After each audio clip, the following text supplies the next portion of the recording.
What's up, ladies and gentlemen? Welcome to Howreroll and our Tuesday night Dialogues and Dice Gaming D&D talk show.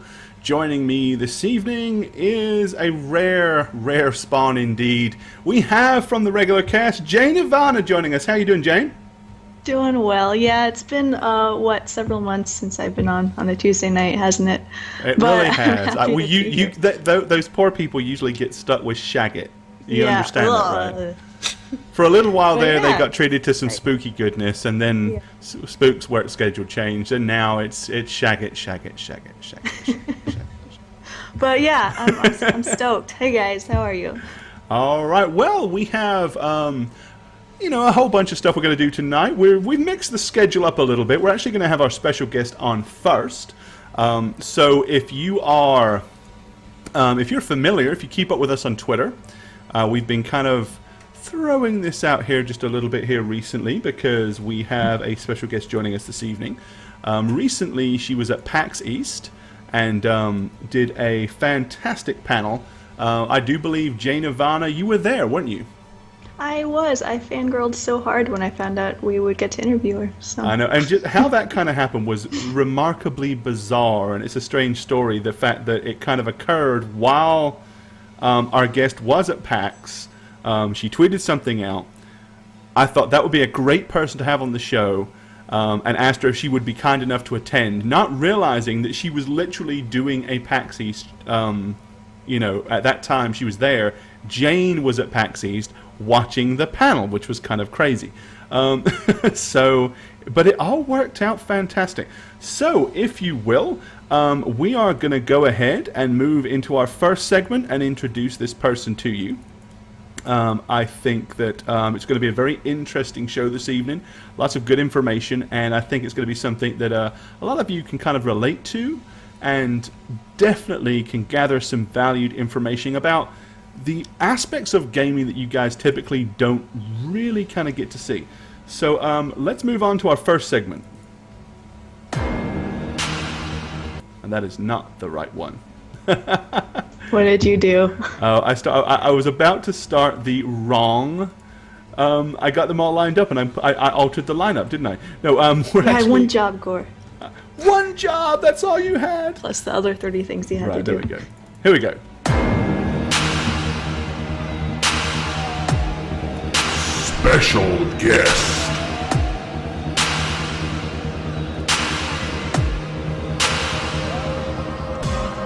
Alrighty, yes, so we have our very special guest joining us this evening. Ladies and gentlemen, please, if you would, give a very warm welcome to Kelli Dunlap. And there we are, there you are in all your glory. So, thank you so much for taking some time to come and join us on the show this evening. Talk to us, and more importantly, talk to these guys that are hanging out in chat. Kelli is in chat with you guys, so she'll see some of your questions. As always, let's hold the questions to the end, if you wouldn't mind. So let's kick things off. So, if you wouldn't mind, tell us a little bit about yourself and what is it that you do? All right. Well, like you said, my name is Kelli Dunlap. I'm a doctor of clinical psychology, and I'm currently pursuing a master's in game design, specifically around persuasive play. So right now it's the summer semester, so I am not actively working on anything right now, which is kind of nice to not have homework. Right. For a little bit of a change. But I'm actually doing an internship instead, working on games that have to do with game-based assessment. So maybe the SATs won't suck as bad. Awesome. And how did you get involved in doing the panel at PAX? Did they kind of ask you to do that, or? No, so every year, a couple months before PAX, they do a call for presenters. So I've been presenting at PAX East specifically since 2011, I think. Wow. PAX Prime is harder to get into, but I have presented there as well.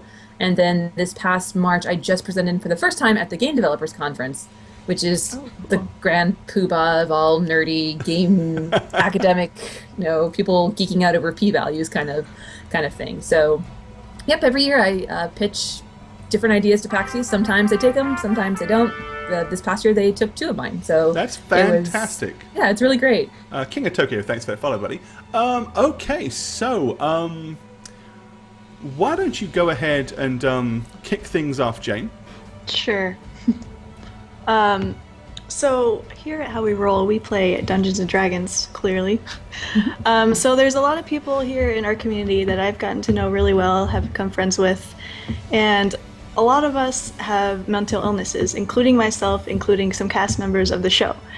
So Dungeons and Dragons is a game where we solve creative problems together, we communicate with each other, we team build, we feel like our opinion is valued in the game.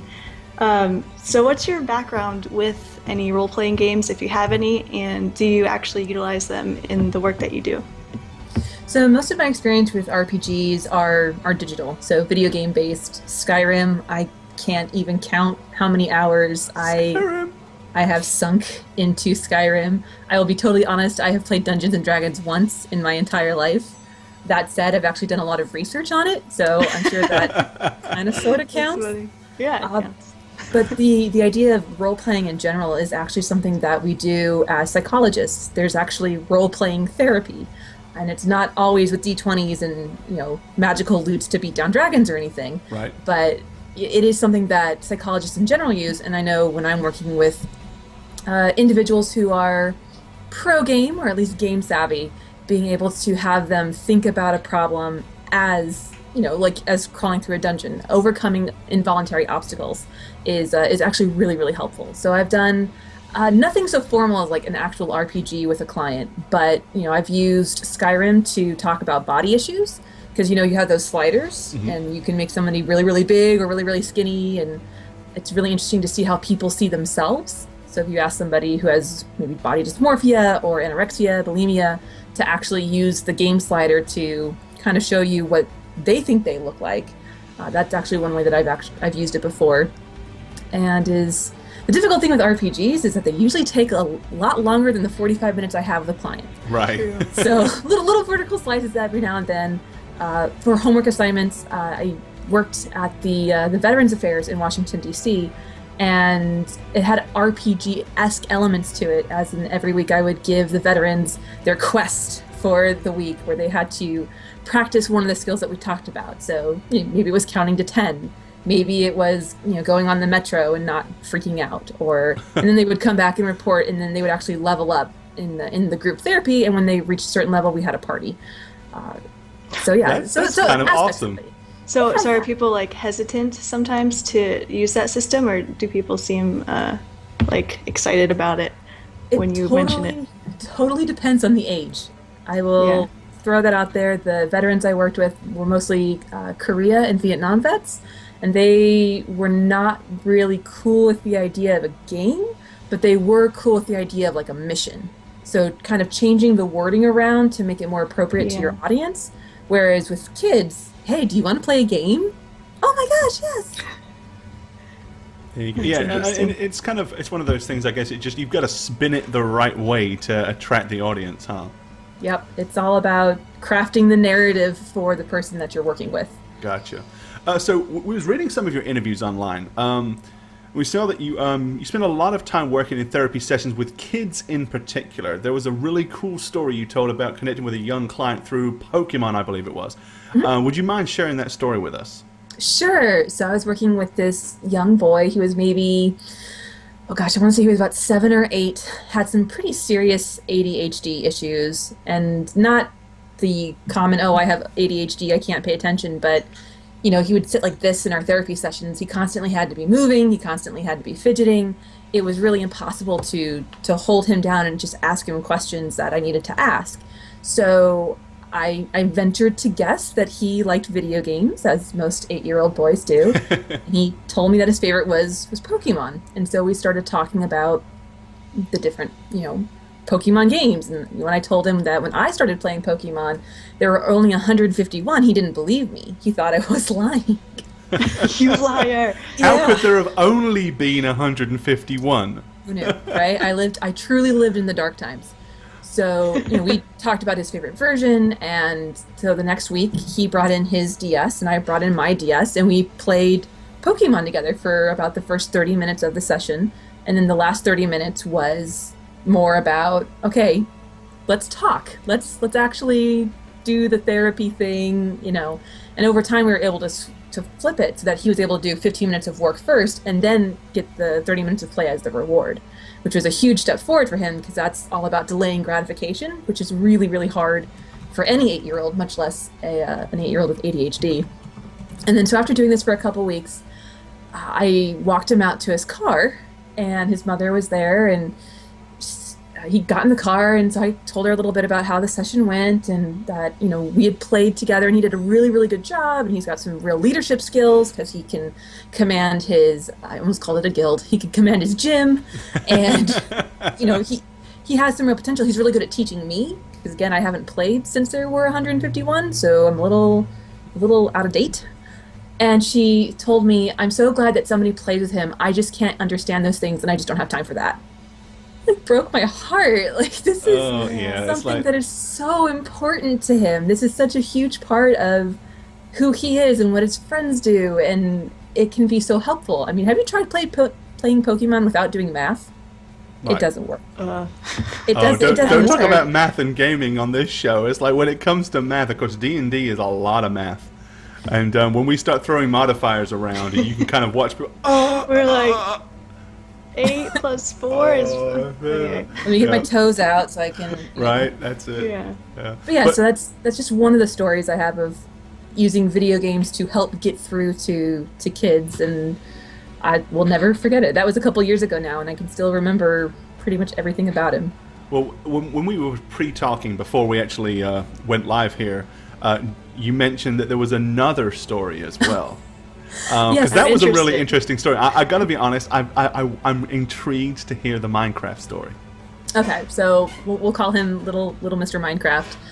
This was another young boy, probably 7 or 8, ADHD, but he also had this really significant life change where he moved, and he and his family moved from Utah to the DC area, which is where I'm from.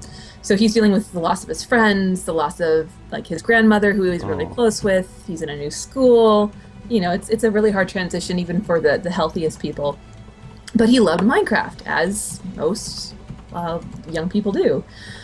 And so what I ended up doing with him is the place where I was doing my residency didn't have Minecraft. They wouldn't give me any tools to actually play Minecraft with him, which made me really sad. But instead we got out the watercolors, and I had him paint his Minecraft character, and I painted my Minecraft character. So my Minecraft character had a shield of resilience and a sword to slice down negative automatic thoughts, and like a cap to at like positivity or something really corny and cliche like that, because he's 8, he's not going to care. His character had boots of fleet so that he could run very fast. He had a cloak of invisibility so he could hide. And he also had gauntlets that would help him climb a tree. Does not take a psychologist to kind of finish this theme that's going on here. And so I asked him, hey, it looks like your character is running away, or maybe he's scared. What's going on? Why does he need all these things? And then all of a sudden it all comes out about what he's going through, and this is over several sessions, but what he's going through and how he is afraid, and he's nervous and he's anxious, and he wants to run back home. Sometimes he wishes he was invisible. So that's a way of using a video game when the game isn't even present, but just drawing on the knowledge that this is a thing that happens, and you can use it as a way to express stuff that's going on inside, which is especially great for kids, since the natural language of children is play. Right. Yeah. No, it makes perfect sense. I mean, I think we all think about the fact that we know kids play video games. Why they play them, I think a lot of people don't ask themselves. They don't look at that. They're not like, well, why does my child spend so much? And as a parent, my daughter just turned 11. She does a lot of stuff outside, but she is a gamer. She will play, she loves Minecraft and this, that, and the other. I encourage her to play, as long as she's not glued to the thing 24/7. But for me, being involved in gaming, if she were, I would be asking myself why. What is missing? Why do you feel the need that this is the only thing that fulfills you? And I think that's one of the things that a lot of parents don't really see. They automatically look at gaming as drivel and, stop wasting your time. They don't bother to find out, why is this kid so locked into a game like Skyrim, Pokemon, Minecraft, or whatever. So I mean, that's So do you hearing those find that stories. to be like a common theme among parents? Yeah. Yeah, it's unfortunately really widespread, the idea that games are addictive. So with a clinical background, I am very particular and picky about that word, because that word to me is indicative of some kind of chemical addiction, like Right. alcohol or substances. So I don't ever think of gaming as an addiction. Yeah, you can have problematic gaming, just like you can have problematic gambling, but it's not a chemical addiction, so to speak. But that's typically what people default to is, oh, well, my kid plays this game for 10 hours a day because he's addicted to it. Right. Well, probably not. It's either one, like you mentioned, Gore, it's fulfilling a need that they're not getting in real life. Whatever that might be. It might be social interaction. It might be a sense of accomplishment. I mean, middle school sucks. Like, who wants to go to middle school? Right. That's I don't make me ironically think that's of those exactly days. where mine is going at 11 years old. But You couldn't pay me to go back to that. right. But that it's a perfect point because, as I said, with my daughter, she would much rather play a game with me than anything. She would rather play tic-tac-toe with me than Minecraft on her own. Mm-hmm. One of the most fun things that we do is every great once in a while we do over a local area network, we will play Minecraft. It's just me and her. Mm-hmm. And I'll play the game as well. But seeing, when people look at these things as a pointless game, I mean, I know a lot of these guys in chat play this game and have. I know Milk is huge into Minecraft. I think Jess is. Some of the constructions that these kids make, the math involved with figuring out how many blocks this way, there's real world benefits from that most parents, I think, just instantly dismiss. So, I think it's really good that you have the experience and the knowledge to kind of bridge that gap between the parents and the kids, or the real world and the kids, and let them see this isn't what's broken. There's something broken around this or on the outside that's causing the problem. So that's awesome. Yeah, I mean, the perceptual reasoning skills of the people who are growing up on Minecraft is amazing. And that is one of the 4 core tenets of what intelligence tests use. So there's one of the main intelligence tests. I can't disclose all the secrets of it, obviously, ethical reasons, blah, blah, blah, blah. Yeah. But you literally take blocks and you have to reconstruct an image using those blocks. And I can't wait until someone runs a study where they compare Minecraft users on that test and non-Minecraft users on that test, and they see the dramatic difference between those who practice their perceptual reasoning, being able to rotate an object in space, mentally project an image onto a 3D image onto a 2D surface. There's all these amazing brain tricks that we can do, but we so rarely get the chance to actually do them in real life. And Minecraft is just one of the many ways that, kids in general, and even adults and even older people, which are the fastest growing population of gamers, are finding ways to keep their brains active and engaged through play. Cool. So talking about you working with kids in this way, do you think it's important to show some of your personality traits in these sessions? Like how when he probably found out you liked Pokemon, I don't know how he responded. Do you think it's beneficial in any way? In the therapy room, a little bit of self-disclosure is usually a pretty good thing. Okay. But obviously it's going to depend on the person you're with. Mm-hmm. But I did find that when I was working with children and adolescents, saying that I played video games was kind of like the easy button. I just pushed it, and magically I had rapport with my client, and they were much more willing to talk to me, even if they weren't willing to talk to somebody else. I worked with a young man very briefly, but he came in for an initial assessment, and he had his arms crossed, he had the grumpy face, he was giving off every signal known to man that, I don't care who you are, I'm not talking to you. And so I tried a couple things, and nothing really worked out, and his mom's like, come on, Timmy, or whatever his name was, you have to talk. And he's like, no. And I realized on his shirt it said, I love video games, on his shirt. Right. And so I told him, like, oh, you like video games? Yeah, what about it? Well, I like video games too. No, you don't, you're a girl. Now, Now, what is that? Remember what we talked about right before? It's a whole Another nother guest subject. that we had on. And we're not going to go into that, but that it shows you, even at that age, it's like instant recognition. You can't be a gamer because you do not fit my preconceived idea. Well, not only am I a girl, but I'm a grown-up. I'm one of them. Yeah, you're the others. The people who tell him all the time that video games are a waste of time.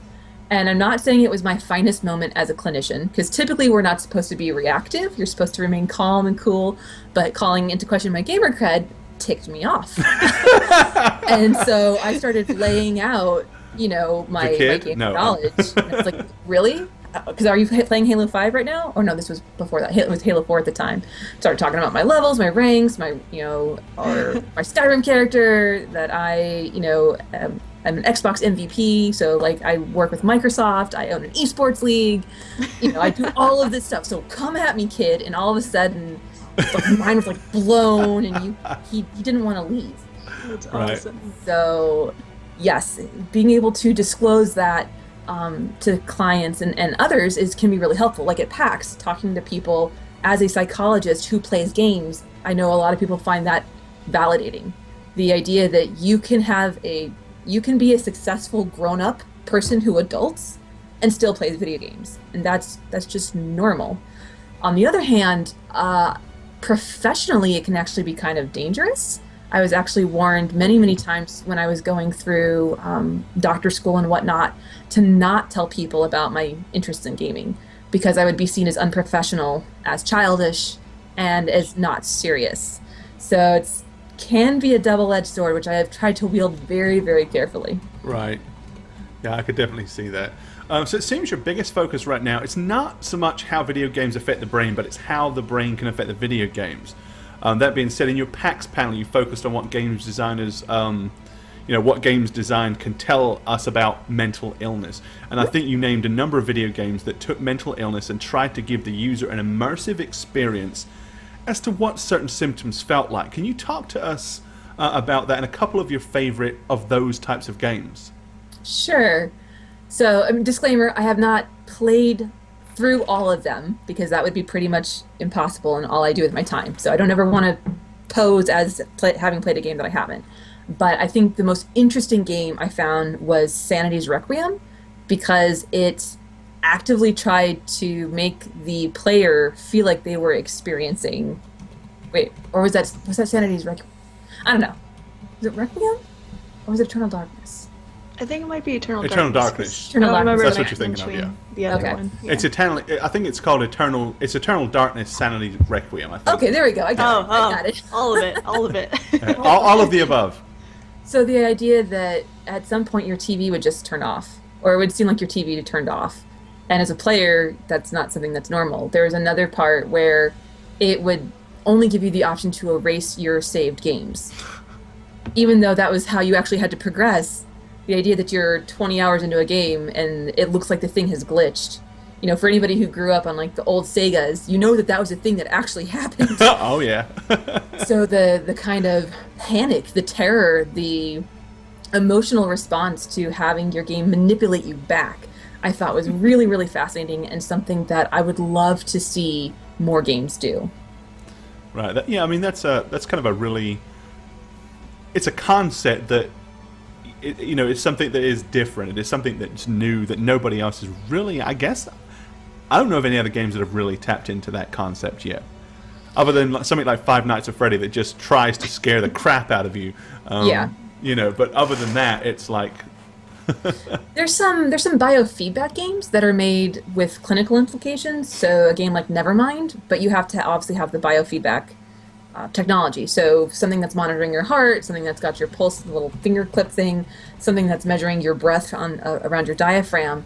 And in Nevermind, the more anxious you get, so your heart rate goes up, your galvanic skin response activates, your breathing gets shallower, the harder the game becomes. And so you actually have to practice regulating your breathing and bringing your heart rate down in order to get the game to be passable.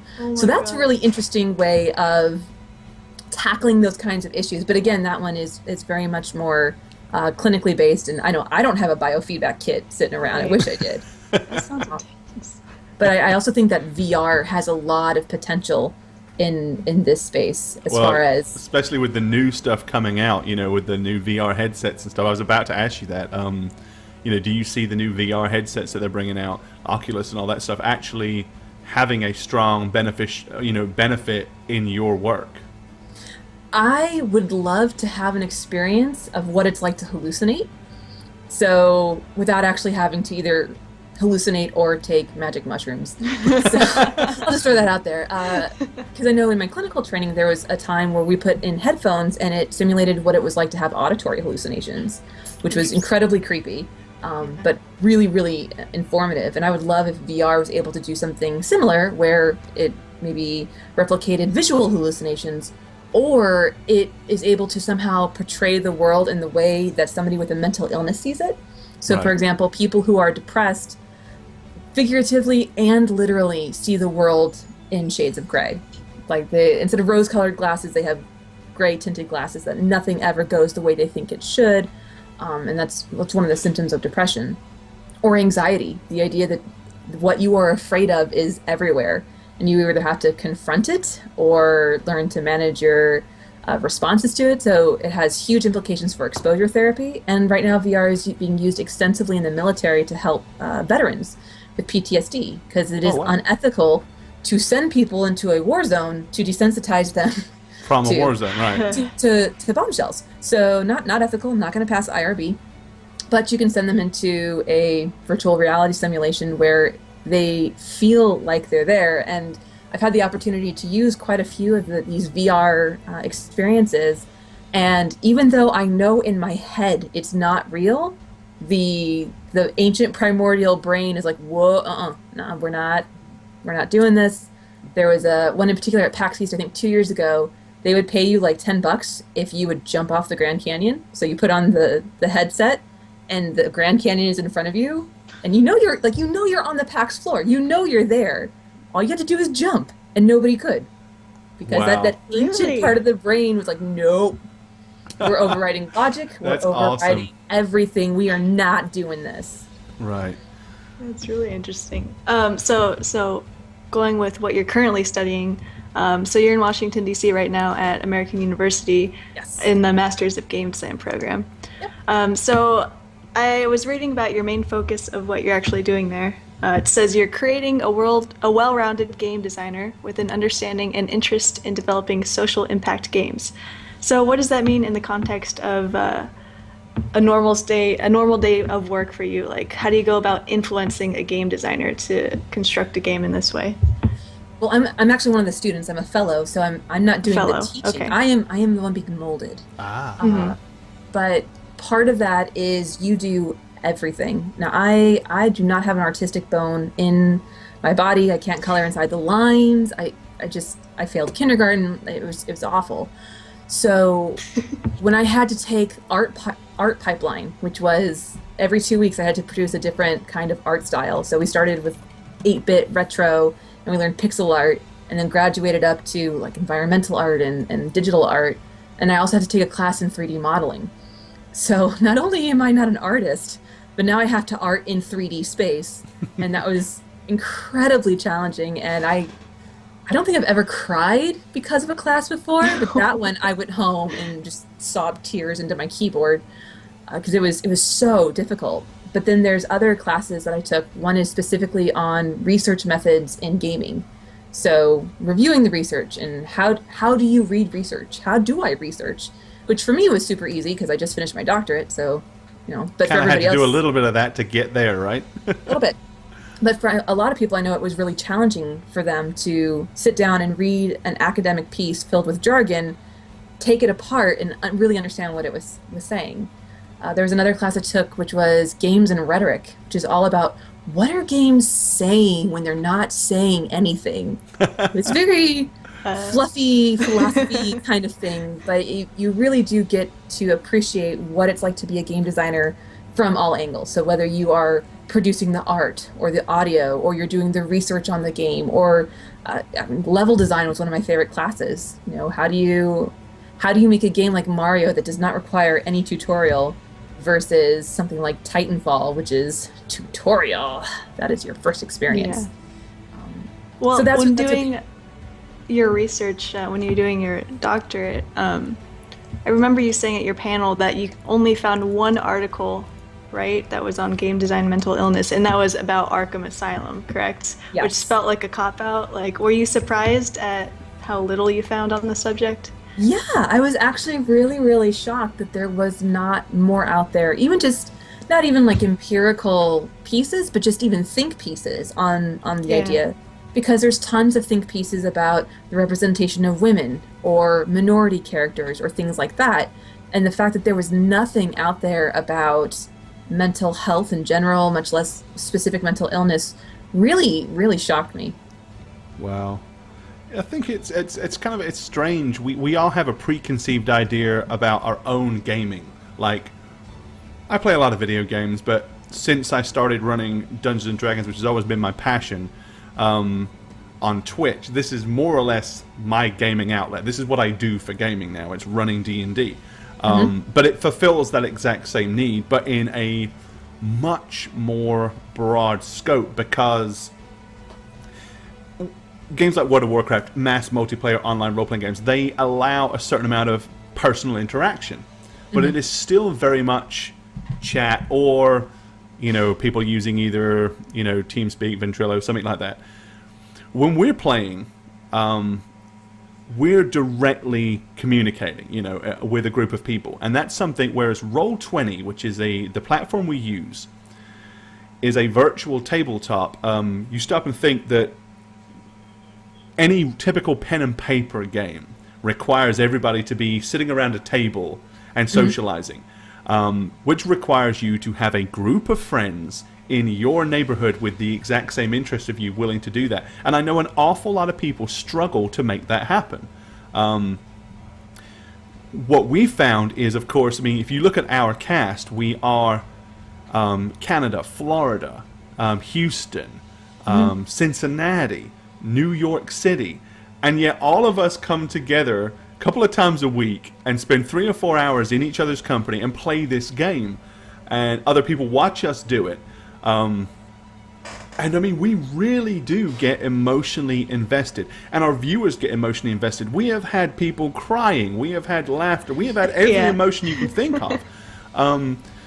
So to be able to get that emotional, real-world emotion from a game, to be able to relate to other people on that level and not just being a keyboard warrior and typing, yeah, well, your warrior sucks, or whatever, you know, it's your fault we wiped. But, you know, it's a different, when you stop and think about it from those aspects, I don't think a lot of people realize that there is that to be had from the gaming world.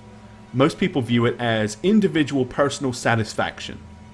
I play a game, I have fun. Even if you play a game like Call of Duty or something like that, you're shooting other people, but there's no real interaction with them.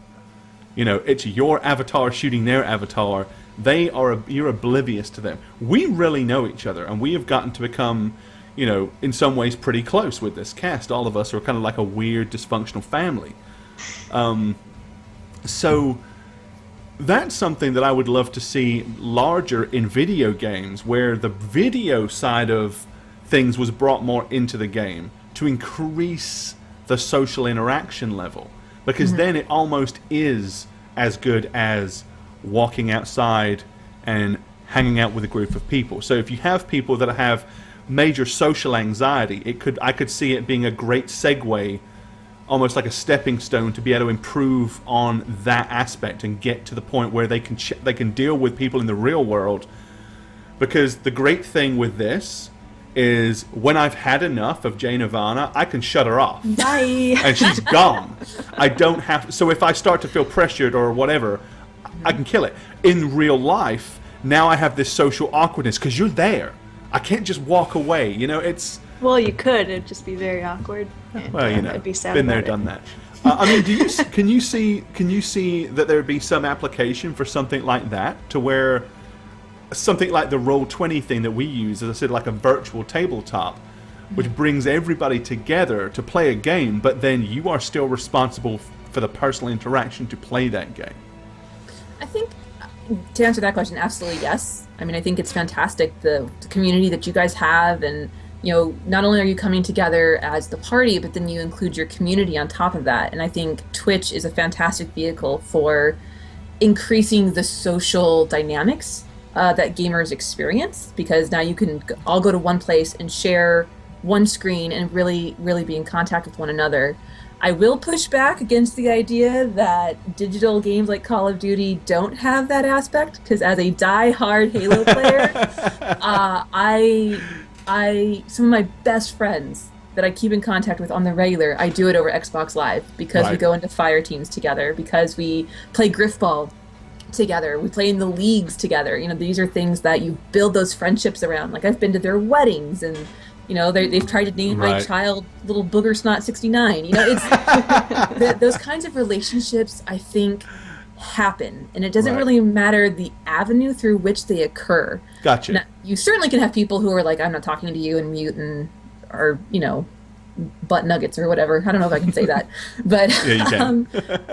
The idea that you can have a core gaming family, whether it's board games or video games. I mean, to me, the board game is really actually more interesting, because video games, of course, you're online. You might as well talk to the other people. Board games, like you mentioned, have historically been very so physically isolated. You had to have the time. You had to have the space to be able to host people like that. You had to be able to dedicate a lot of time to it, and you had to have people in the area, and it's a lot of commitment.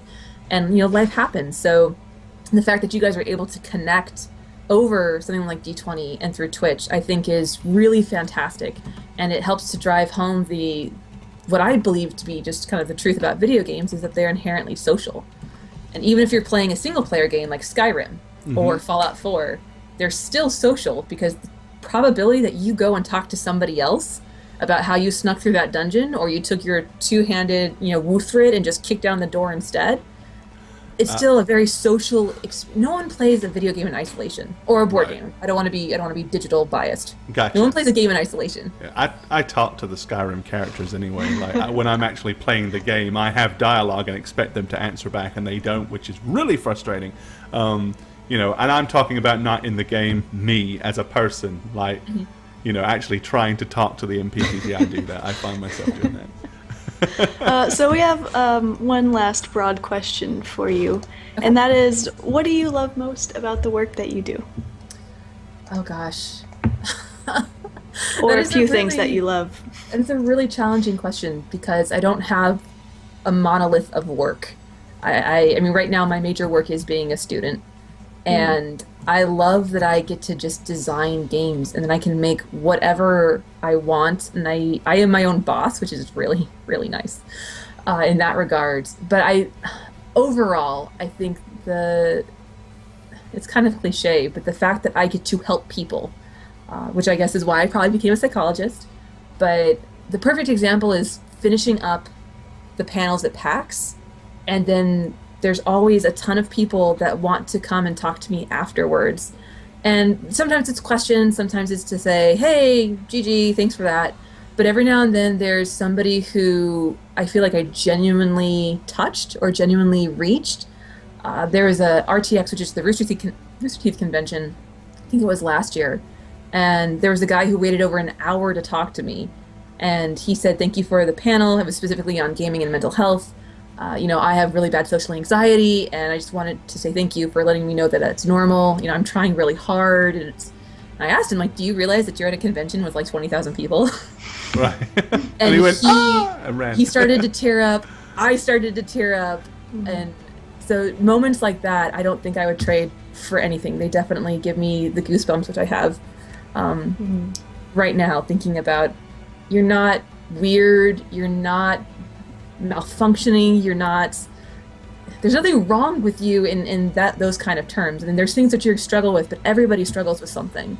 And so normalizing games in particular is just, if I could just keep doing that forever, I would.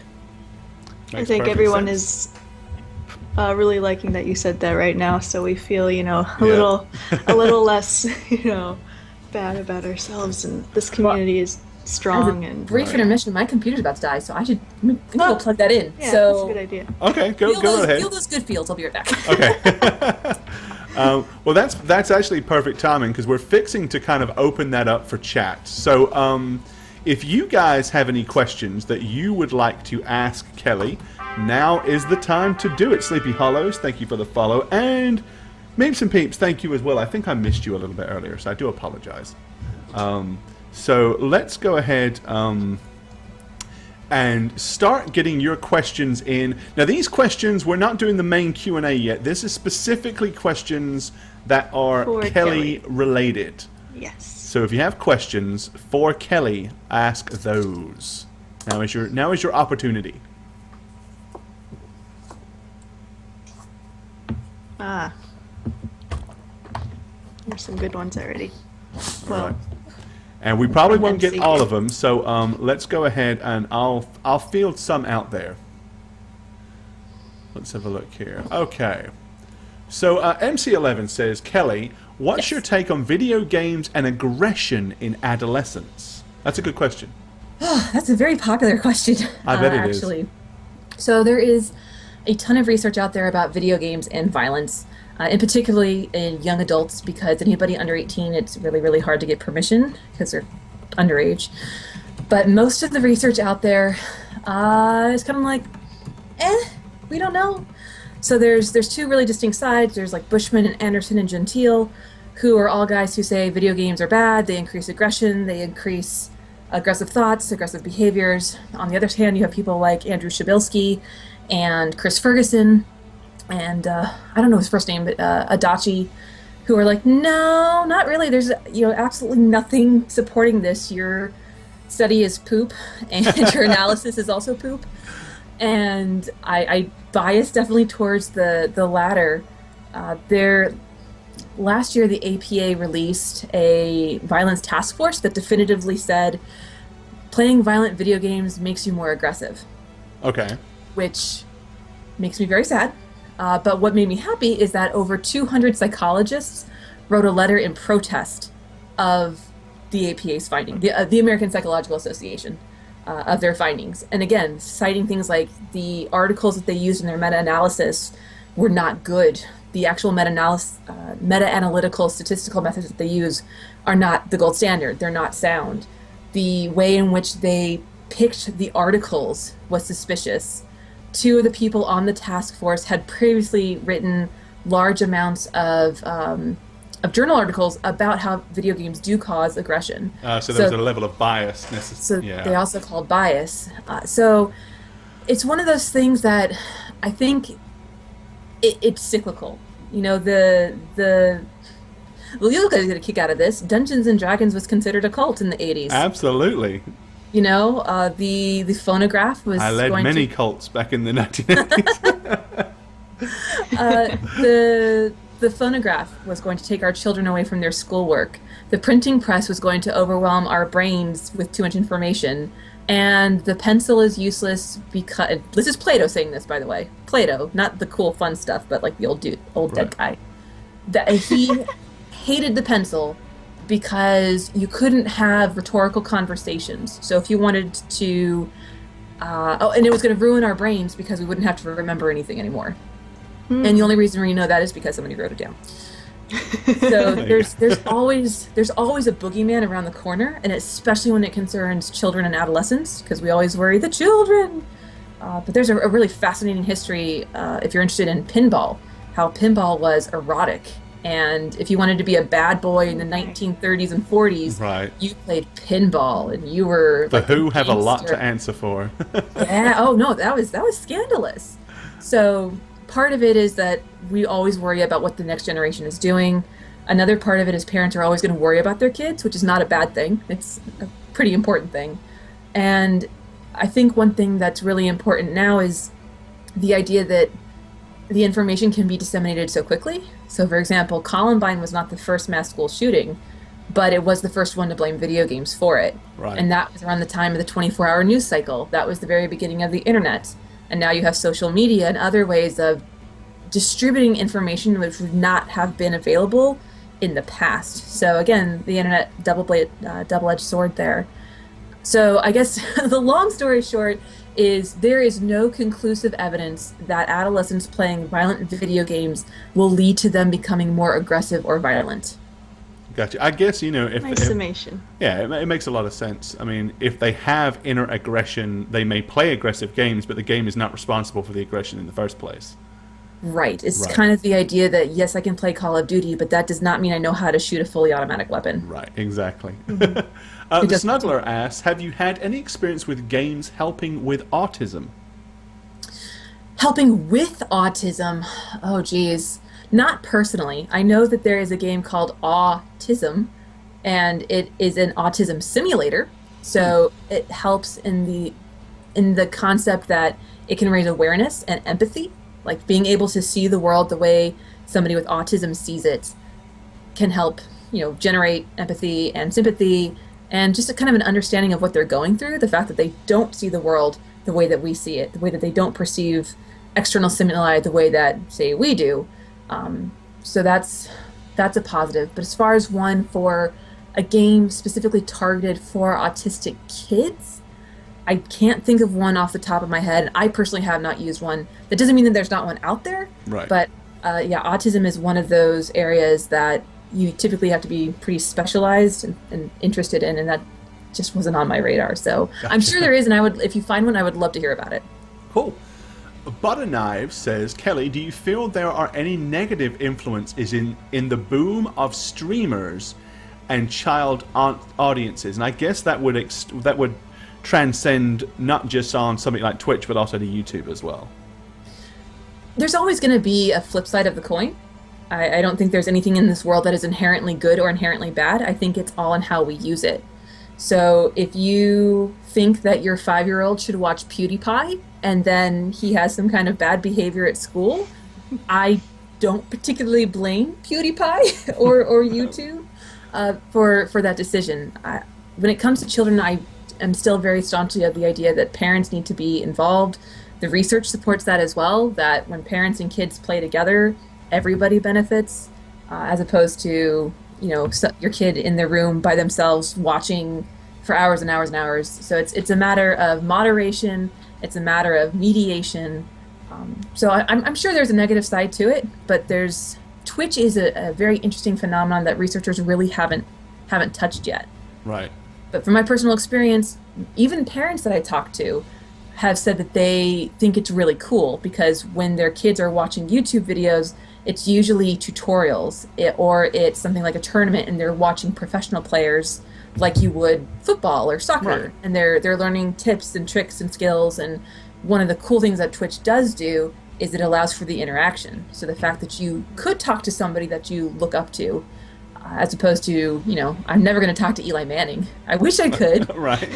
He's adorable and I'd love to talk to him. But I can talk to Bravo, I can talk to Snipe Down, I can talk to Ogre 2. Right. So I think it can be empowering as well. And again, it's just finding that balance. Gotcha. Jetstream says, so one of the things she was discussing hit really close to home. My 5-year-old son has ADHD, and we're about to have to move to Florida. Any advice on how to make the process easier for him? I wish I had an easy button for you. I really do. Part of it is just going to be being as open and honest with him as you can be, letting him know what's going on, what he can expect. And I mean, thankfully ADHD, they just tend to be, I mean, again, depending on the type, a little bit more hyperactive. And I don't know, there's a lot that could, is he leaving his friends behind? Does he have significant attachments that he's leaving behind? If so, encouraging him to write letters or send emails or even spend time playing video games with the people that he's leaving behind, whether that's his grandparent, you might have to convince them of the game playing part, or one of his school age friends as well. And then just being really open and honest and giving him the space to be upset or unhappy, because a lot of times children think that they're not allowed to feel the feelings that they have, and so they tend to internalize them and think of themselves as bad as opposed to externalizing them and expressing how they feel. So just kind of giving him the space to do that. Gotcha. Rock Lobster says, do you find that game developers, both video and role-playing, are relying more in psychiatry to develop deeper characters? Or do you feel as if the characters are possibly becoming more shallow? So psychiatry is a medical degree that has to do with chemicals in the brain. Right. So I'm not quite sure if that's the term that he wanted. I don't know. I am not a psychiatrist. I am a psychologist, which Right. is it sounds like a really nitpicky thing, but I am not a medical doctor. Not a brain doctor either. That would be nurse. Anyway, what was the question? Oh, are they using psychology to develop deeper characters? Yeah. I wish they would, because right now most of the psychology that they use is to portray mental illness. So you're seeing it. Probably the best place to see it is in war games, because games that have to deal with war tend to focus on PTSD. And so game companies have been doing research on what does PTSD look like, how does it manifest. On the downside, they tend to take only the extreme symptoms like hallucinations, flashbacks, emotional outbursts, and not the less prominent symptoms such as social isolation, feeling down, feeling scared all the time. So I think they're getting there. But what's really interesting in the world of game development is that they use psychology and they don't know it. Right. And I think So that's... they use it more as like a gimmick almost, do you think? Well, no, game developers have been going with their gut for the past 40 years. You know, this Pac-Man works because it feels good, or this game works because it has a good game, what they call game feel to it. But if you break it down, you realize that there's a lot of cognitive structures going on. There's a lot of psychological and emotional structures that are inherent in the decisions that they're making. They just don't know that that's what they're doing. They're kind of doing psychology by accident. Right. It's really funny you should say that, because I read an article today about Final Fantasy 15. And it's in development, but they're having some major problems because all of the people, there's a whole bunch of new people that are on board, and you've also got a lot of the old programmers, and the old programmers are rebelling so hard because they have a preconceived emotional idea of what Final Fantasy should look and feel like, and the new people are trying to take it in a direction that they're not comfortable with, and they're unable to kind of get themselves on the same page because the preconception, well, we've built this game before and it's supposed to feel this way and it's supposed to be this way, is being butted back against, well, yeah, but we've kind of got to give it a new edge. It's time to lift the veil. No! So it's really funny that they're having problems creating the game, not because of issues with the programming, not because of funding, but because they can't get the game developers to actually all play nice together.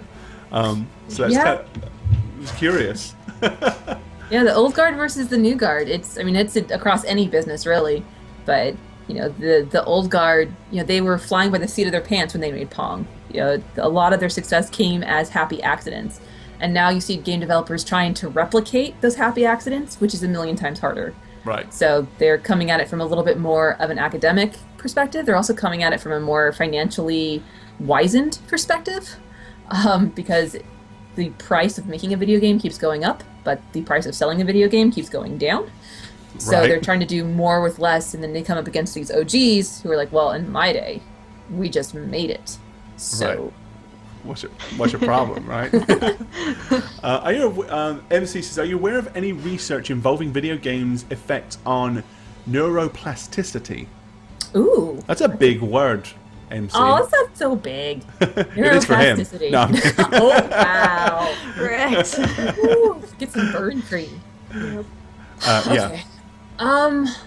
I can't think of any specific examples off the top of my head, but I know that cognitive psychologists and neuropsychologists are really, really interested in the way that video games are shaping our brains. So neuroplasticity, for those who aren't in the know, is the idea that our brains are malleable. They're plastic in the sense that they can be molded and formed, and even beyond, you know, the formative years of, say, an adolescent or a child. And they're, what's her name? Dauphine Bavelier, Bavelier, has a fantastic TED Talk about your brain on action video games, and she is a legit neuroscientist. Like that is her jam. So I would highly recommend looking hers up. And if you need me to give you links or whatever, I'm more than happy to. That'd be But awesome. I think it's Bavelier TED Talk, Your Brain on Action Video Games, and talks about how the anterior cingulate gyrus is larger in people who play action video games, as is some other part of the brain, which I'm sure I could think of if I just thought about it long enough. And Dragon Lady, thank you for resubscribing. Throw some love in that direction. Very, very much appreciate that, my dear. Alrighty.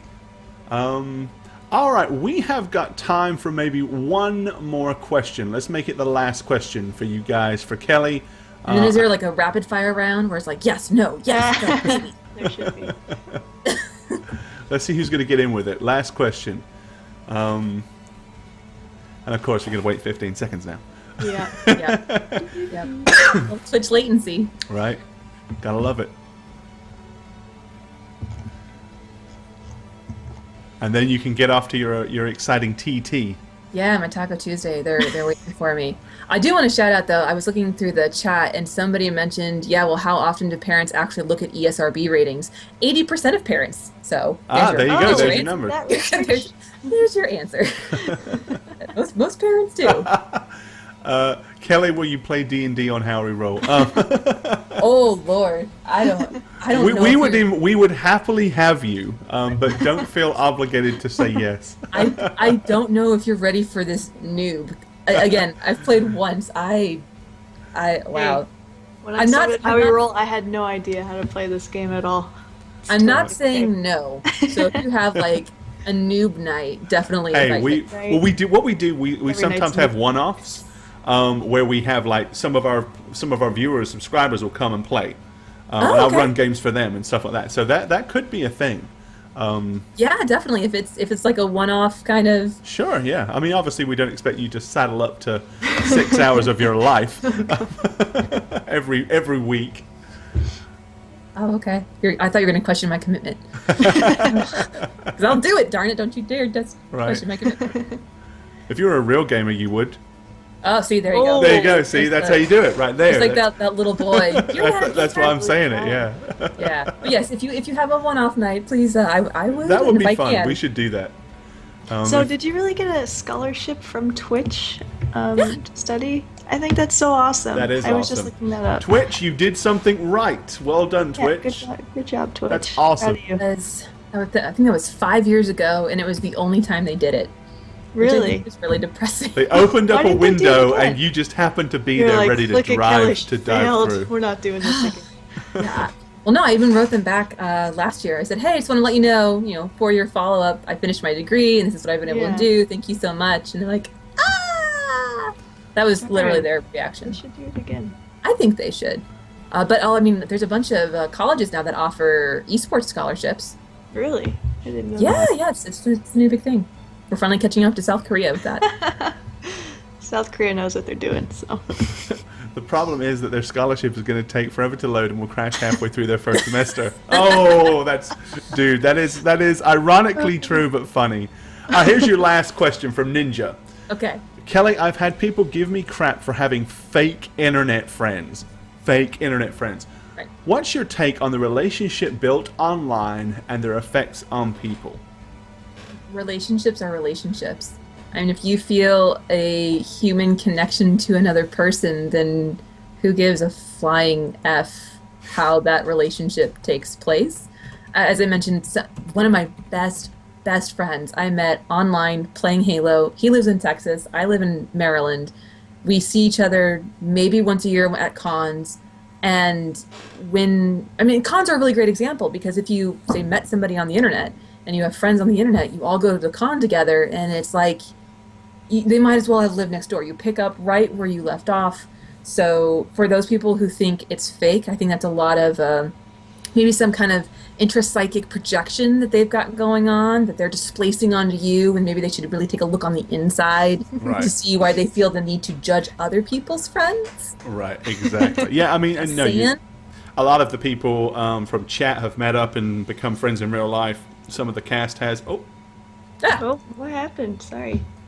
That was weird. I guess video exploded. Skype had a brief hiccup there, it looks like. Skype was kicking me out. It's like, that was interesting. No, they're all fake. Yep. And we're swirlies right now. Yep. Well, actually, you know what? That really doesn't matter because that's perfect timing because that's right here at the end. Thank you guys so much for your questions. I'm sorry that we're ending it with a weird swirly thing, but we're fixing to have to let Kelly go anyway. So thank you so very, very much. As I've said to you guys, I've been spamming it up here. Follow her on Twitter. You can keep up with all things Kelli Dunlap-ish and see what she's up to.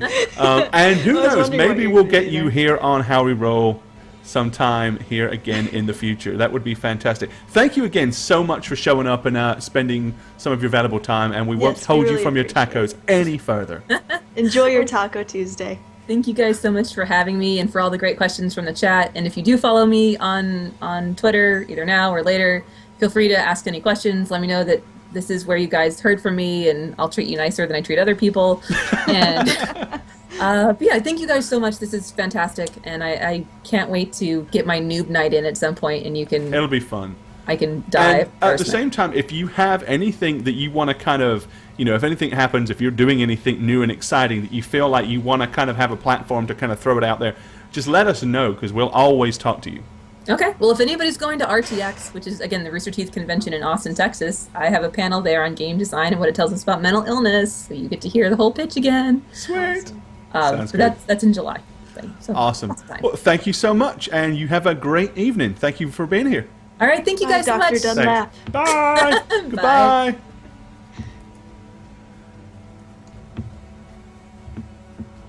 Alrighty, let me reacquire the call.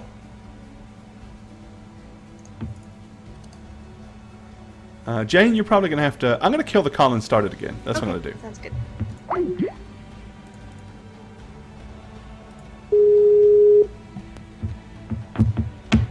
Hi. Alright, let me quickly recapture Jane. Give me 1 second here, because obviously once we recapture, we have to fix a couple of things. So, but just give me 1 moment. Well, I thought that was all very insightful. So I did too. That was a really Yeah. good interview. There were so many things that you kind of take for granted and don't realize until you actually talk to someone that actually knows what they're talking about, as opposed to, okay, here we go, and just going to recapture you here.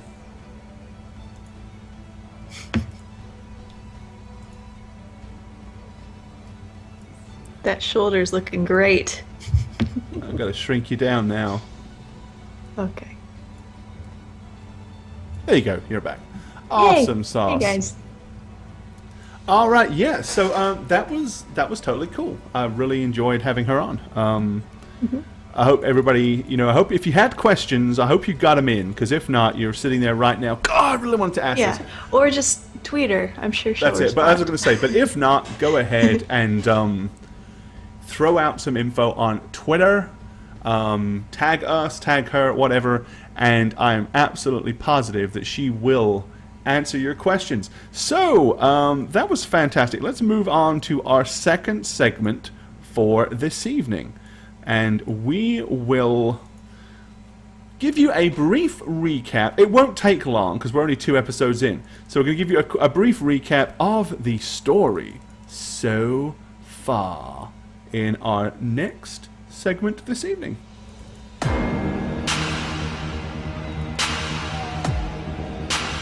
Adventure Recap.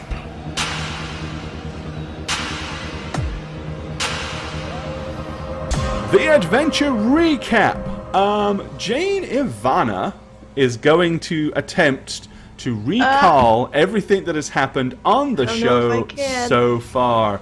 All 2 episodes of it. So take it away, Jane. There we were on a ship headed towards a prison island because we had all done something wrong that has not all been disclosed yet. And all of a sudden, there's a storm and our ship hits this gigantic rock and everything starts sinking. And so me and my fellow comrades, whom I didn't know back then, but will get to know, we all escaped the ship and jumped off the deck and pretty much floated on some wood all the way to an island, just some deserted island, where we ran into a tribal guy who was really freaked out. Tribal guy! Yeah, and he was freaked out because apparently there's cannibals running loose all over the island, and we just want to go home to the mainland because we don't want to go back to prison. So the tribal man tells us that he'll keep us safe and he'll bring us to his cave where there's water and food, and in the meantime we're trying to get to know each other, which is going all right, I guess. So we fight a couple cannibals along the way, but we make it to the cave where we are able to rest up for the evening. And the tribal guy, Awadi is his name, I think, correct? Awadi. He says he has a ship, or not really a ship, just a small boat for us that we can try to take back to the mainland. Of course, it's like super broken and has no sail, and we have to fix it, and we have to find material for a sail, which is a whole big issue because it involves sneaking into the cannibals' camp and stealing like animal fur. So a lot of the last episode was us trying to figure out how to steal this animal fur and not die by death by being eaten alive by cannibals. Death by consumption? So, yeah. So that's my recap. Fun. I'm so good at recaps. Oh, you absolutely are. Terrible You're a recaps. pro. Ugh. You're an absolute professional. But more importantly, and this is where it really comes in, we want to talk not just to Jay Nirvana, but more importantly, we want to talk to Tolgar Wolfspine in our next segment. I'll bring him in. He's been sitting waiting. Character update.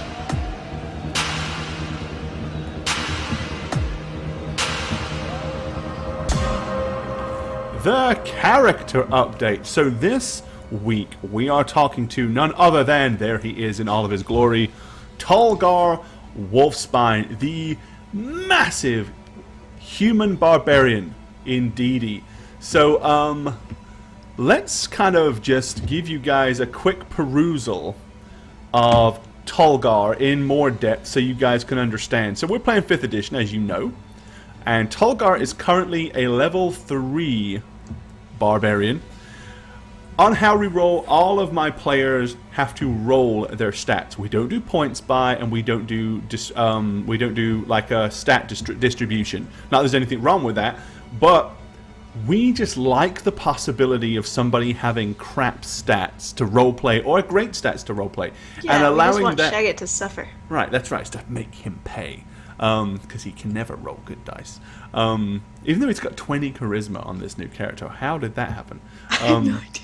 That should have definitely been a dump stat for funny. Shaggy. He should have put it in, I don't know, Constitution. There. Constitution. He could roleplay that. And see what happens if you're not here, Jane. When you're not here, me and Shaggy do this to you. So, Oh yeah, I'm ready to rip Shagget apart tonight. there you go. So anyway, so Tolgar. Now, bearing in mind, these stats were legitimately rolled. Our rolling method is the roll 4, keep 3 method. So you roll 4d6, keep the best 3. You roll 6 of them, and that gives you a set of dice numbers from 3 to 18, and then you assign them into what stats you want.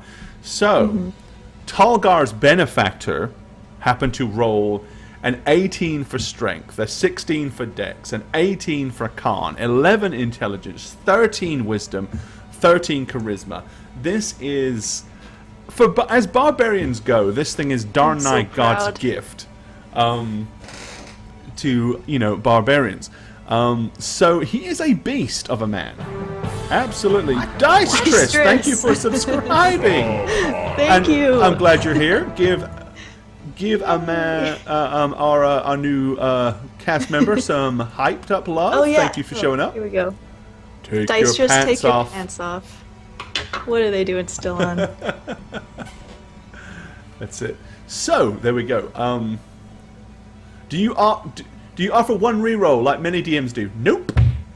I don't give them a reroll. What I do in fact do is I allow them to roll 2 complete sets and pick the better set, but they can't they can't like take a stat from one set and apply it to the other. So, they have to take the good with the bad from whichever set they do. That's what they do. It's really terrifying. I get so freaked out every time I have to roll a new character. I don't want to shag it up, You don't want to shag it up? Yeah. I know, right? You're going to just wreck everything with your shagititis. Yes, and we do use that shag it as a word. That's right. It indeed is. So let's talk to Tolgar. So we're not going to give any. We don't want to give any spoilers away. We don't want to give any backstory away as such. Tolgar he did something to deserve punishment. It's questionable whether he deserved the punishment he got, but it was basically not what he did, but who he did it to, I think, is the biggest problem. So how does Tolgar feel from being a free-spirited tribesman on the plains, living off the land, nobody was his master? How did he initially feel to incarceration and the concept that he was about to spend life on a prison island in a fortress with the incredible unlikelihood of ever being able to escape? Yeah, that's a huge problem for Tolgar, mostly because he has a mission that he has been trying to fulfill ever since he left his tribe. And so the fact that he was now like in chains and going to be going off to this island forever, that was not going to cut it for him. He was going to do whatever it took to get out of that situation. The fact that there was like this freak lightning storm and the boat like started going down, like that was more than perfect for him. So as you can tell from like the past episodes, he's pretty determined to get off this island as fast as he can to make it back to the mainland to complete his mission of I don't know if I mentioned it in the last episode or not. That would be a spoiler. No, you really didn't, I don't think. Okay, I'm not gonna do it then. So here he is. He's found himself on this island with three, forget Awadi, with three very different individuals. So there is his little latch-on friend, Emlyn, who seems to actually... I don't know how you view it. I don't know how Tolgar views Emlyn, but Emlyn definitely seems to see Tolgar as a means to a successful end. So he has already praised Tolgar in his own way a couple of times. And when people were talking about, saved our lives, you're like, Tolgar saved my life. Well, you were very quick to kind of make sure that it is clear to everybody who he sees as his savior. How does Tolgar... First of all, how does Tolgar view Emlyn, this weird little strange horned fellow that seems to act like a little kid following around hanging off his coattails? Well, to Tolgar, he was going to survive no matter what, and the fact that this parasite has suddenly like latched onto him with everything, he thinks is honestly kind of amusing. He views Emlyn, first of all, he's intrigued by Emlyn because he's not very like strong looking. He looks weak. He has weird horns, and this is all new to him. Like to him, a male should be like strong and big and fight. And here's Emlyn, this little selfish like using mage hand to give high fives and stuff. He thinks that Emlyn is a coward in a way, but also interesting in that he can use magic that he doesn't know much about to his benefit and to fight. And the fact that he does use the magic to fight and not just run away, I think is the reason that Tolgar hasn't like told him to just go away, I'm not going to help you kind of thing, because he wants to see what else the magic will do to like help with his quest and see where that goes. So he has kind Tolgar of knows a he has some curiosity limitations about Emlyn then, I guess. Tolgar knows he has limitations. He's a brute. He can fight, but there's certain things he can't do, like tavern settings are going to be difficult for him. So social aspect. He sees the benefit of keeping Emlyn around, I guess. Right. So then the second person he looks at, there is this strange kind of seemingly somewhat feral girl who's quite at home on the island, and seems to talk about situations from a almost animalistic standpoint. Like whenever you were talking about sneaking up on the cannibals, she was referring that, well, this is how a predator would do it, you know. And again, you know, you've seen her basically like poison is flooded from her eyes and stuff like that.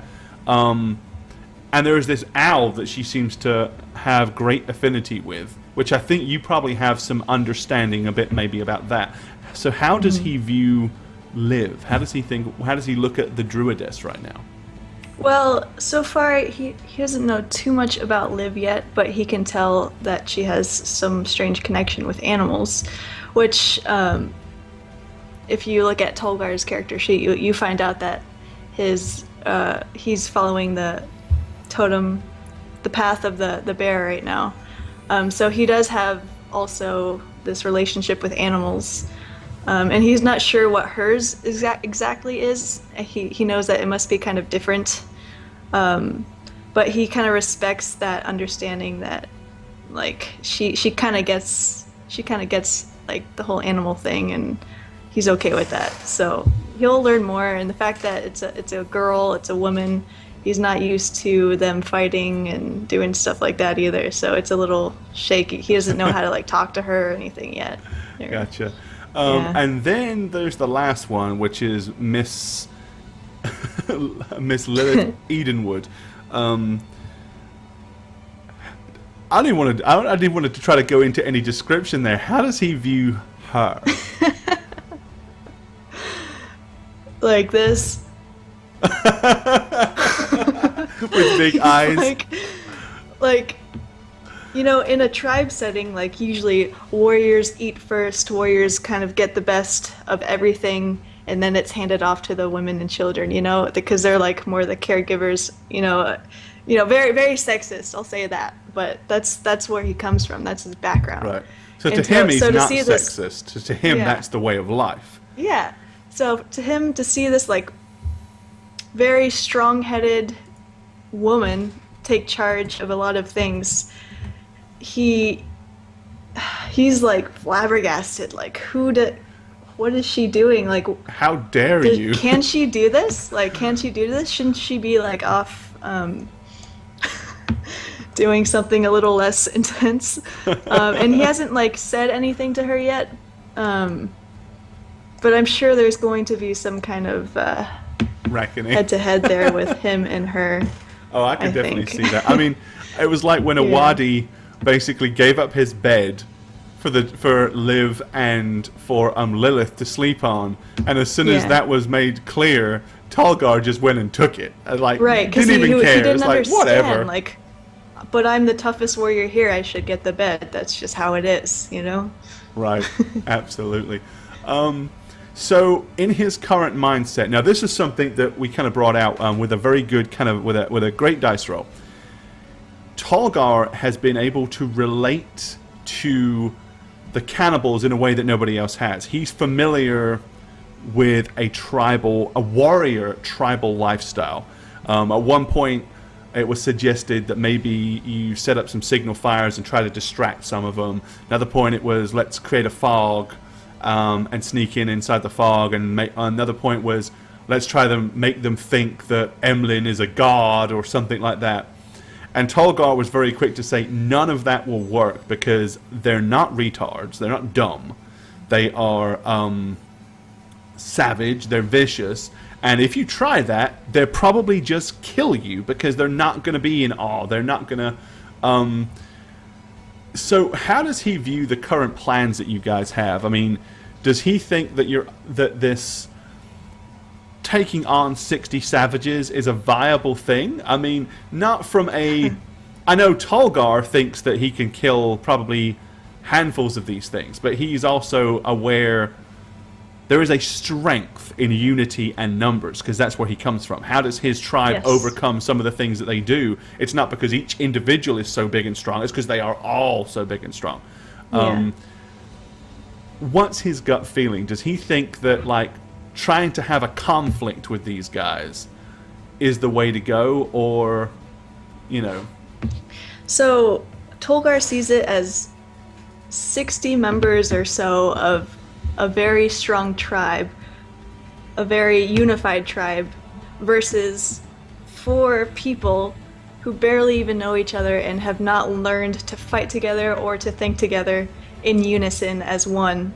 He knows that if they went in there, there would be absolutely no way to win if they just went in with like axes raised, like let's kill these guys. Like he's all about becoming a group of he likes groups. He isn't like individuality. So like if he had a tribe himself, he would go in there and fight because he's got his buddies, but he doesn't know these people very well, the 3 people he's with, and he knows the way to take these guys out are to get them to where they're not unified anymore, to where they're split up in some way. We haven't really quite figured out if it's going to work, but the smaller the better, and the more that they're alone and apart, the easier it will be. So we'll see what happens. I don't know. Well, cool. Well, we will see the continuing adventures of Tolgar and the other 3 on Thursday. So let's move on to our second to last segment this evening, where we are going to have a chit chat. And the topic today, I'm going to talk to Jane about how different it is for her, or in her opinion, to basically play somebody that is so undeniably not pleasant in our next segment. Let's talk.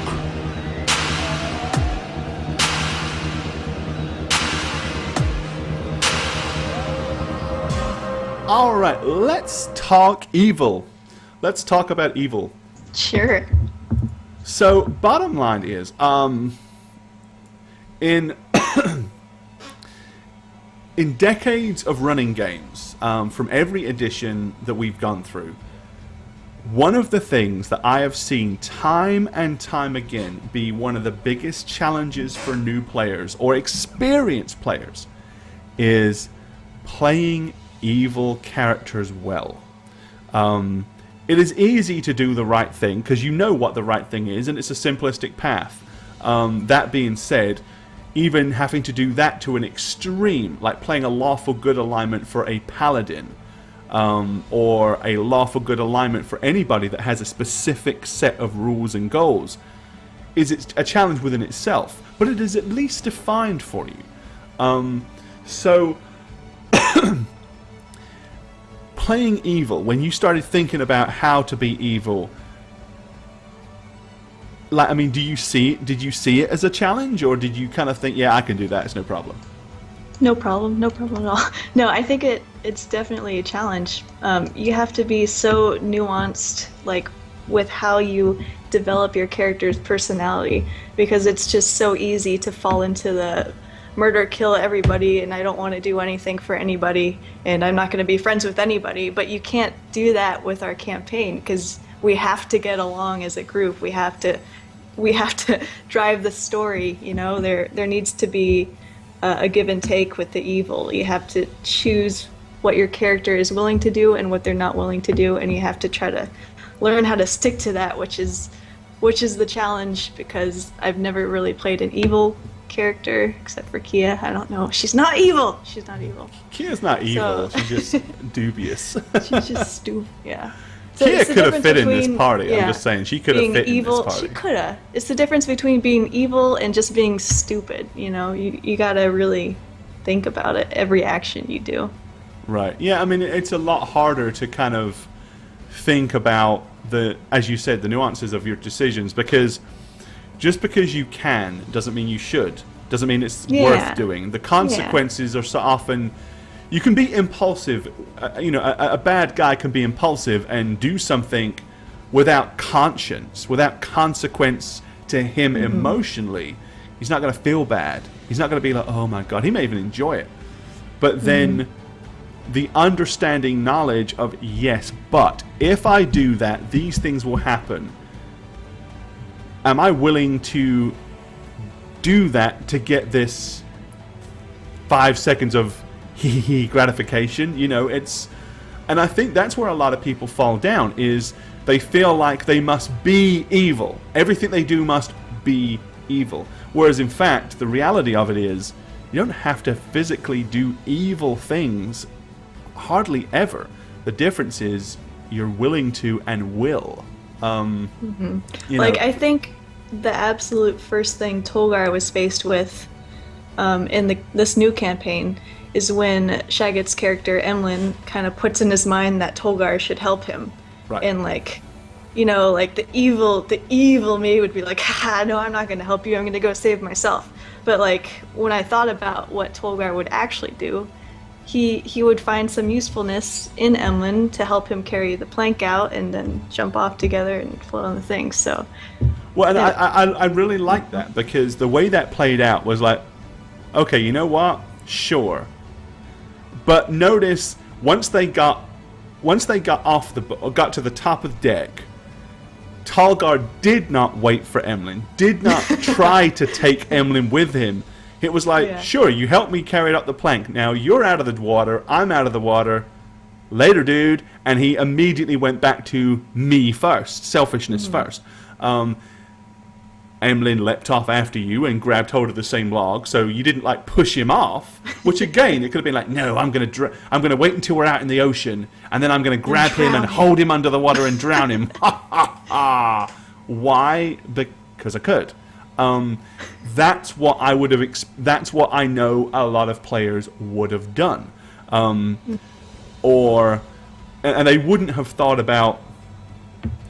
Right now, you are insignificant to me, but you know what? You may have your uses. By being nice to Emlyn, or let's just say not being nice, just not being nasty. Being tolerant. Yeah, being tolerant. You're gaining something. So again, it goes back to that selfishness, that me. You know, and it's kind of weird. I know, like with Spook, I think Spook will struggle more. And I don't mean this in the wrong way. I think she'll struggle more with the vile and unpleasant things that Lilith may do than she will role-playing Lilith's personality. Like, I think there's going to be things that Lilith is going to have to do that Spook is going to be like, as a player, this is so not who I am. But then you have to overcome that to be what it is. Now, how do you put yourself into a role that you are so not accustomed to? It's so against your personality. There's two schools of thought on this. Some people think that role-playing a character that is very similar to your own personality is easy. Others would say that that is much harder. Some people will say it is easier to play a character further away from yourself than it is to play something close. What do you think? Where do you think it comes in? I'm a little bit torn on that, because the characters I've played with you guys have been Kia and Arya, and Kia is kind of this chaotic girl that does what she wants and is sarcastic and cracks idiotic jokes, and Arya was kind of like this happy-go-lucky girl, and I can relate to both of those very well. I think I have qualities of both. I'm not 100% Kia or 100% Arya, but for me personally, I think starting Dungeons and Dragons, those campaigns, as my first campaigns ever, for me it was easier to play something closer to my own personality, because I was still getting comfortable like role-playing in general, so it was easier to not have to think so much about it, like, what would my decision be? Well, what would Jane's decision be? That kind of might be the same thing, you know? So playing evil, I have to think of pretty much of what I would do the opposite of. Almost. Or no, what she really means is she just says, "What would I do?" And then she does what that. would I do? And That's who she is. do the Yeah. opposite. Okay, Spook just chimed in. She says, "Yep, that already happened. Lol. When Lilith whipped the guy, she charmed and told him, 'You're no longer any use to me.' His reaction broke my heart." Yeah, I mean, but that's what role playing is. It's easy and safe to role play yourself. Yeah, you know? it is easy and safe. And it's so much better to use this outlet that you have to do something you wouldn't normally do, you know, and have that experience. Because let's face it, Lilith is not likely to go, maybe she does, she's probably not likely to be in, you know, Spook is probably not going to do this in GameStop. help me stack these shelves. Haha! The shelves are now stacked. You're fired. You know, that's probably not what Spook would do, but it's kind of sort of basically what Lilith just did. Like, you're used, you are no longer useful. Sling your hook. I bet I know for a fact though there's times when she'd want to do that. She'd love to do that. Especially, I'm sure she's got that. There's that one employee that she would love to just. And like that's why I love Dungeons and Dragons so much, is because I feel like you get to have a new perspective, like on the world in general. You have to make different decisions, and it's really pretty mind-opening, and to put yourself in someone else's shoes, so to speak. Yeah, I mean that's the fascination for me. I got to play a role-playing game for the first time in a decade Sunday. And I cannot tell you how much fun it was and refreshing. And it was great because it was a group of veteran players as well. They were all great role players. They really put all their effort into the characters that they were creating. And I don't think anybody min-maxed a darn thing. Everything was very much kind of, I'm doing this because this fits. This is what my character would do. And it was fun to see, you know, a group of people embracing these ideas. There's this huge dude. I mean, he's a really nice guy, but I mean, we're talking about a big dude. You know, a monster of a man playing like this little river folk scrapper who pretty much just sails down the river on his little barge and looks for scrap and stuff like that. And basically, he's a halfling, a little tiny halfling. But this dude could be further from a halfling. And the guy's personality in the game was so not his personality. And that's, you know, that was the fun of it. Just seeing these people come to life and bring something to a table that is not who they were. But for me, when I play games, I look at things a lot differently now than I used to. My fun comes in believing. Like, I've talked to you guys a lot. I've mentioned it to chat. When I can look at a character and say, I believe you're real, that is where I can make an attachment to something. That is where I can become invested. When a character to me is so shallow, so artificial, so not believable, I'm like, I don't care about this. This is not interesting. This is boring. My favorite character on Game of Thrones, without a doubt, is the little dude, who I can't remember his name for Tyrion Lannister. I love Tyrion Lannister because he does so much with what he's got, but he has nothing. You know, I've seen that character put in some crazy situations where he is so not suited to be in them, but yet he has found a way to rise to the challenge and deal with it. And he is way more interesting to me than some of the other characters in that show. Because of that, because of his failings, not because of his successes. You know, and that fascinates me to see that character thrive when he absolutely should not. You know, and to hear him talk and to see his emotions, I believe in him as a character. I believe he is real, and that's what I look for when I'm playing a game like this, is belief. And right now, to me, Tolgar is very real. You know, that I can look at Tolgar and say, okay, I get where this is going. I understand his thought process. I know why he behaves this way.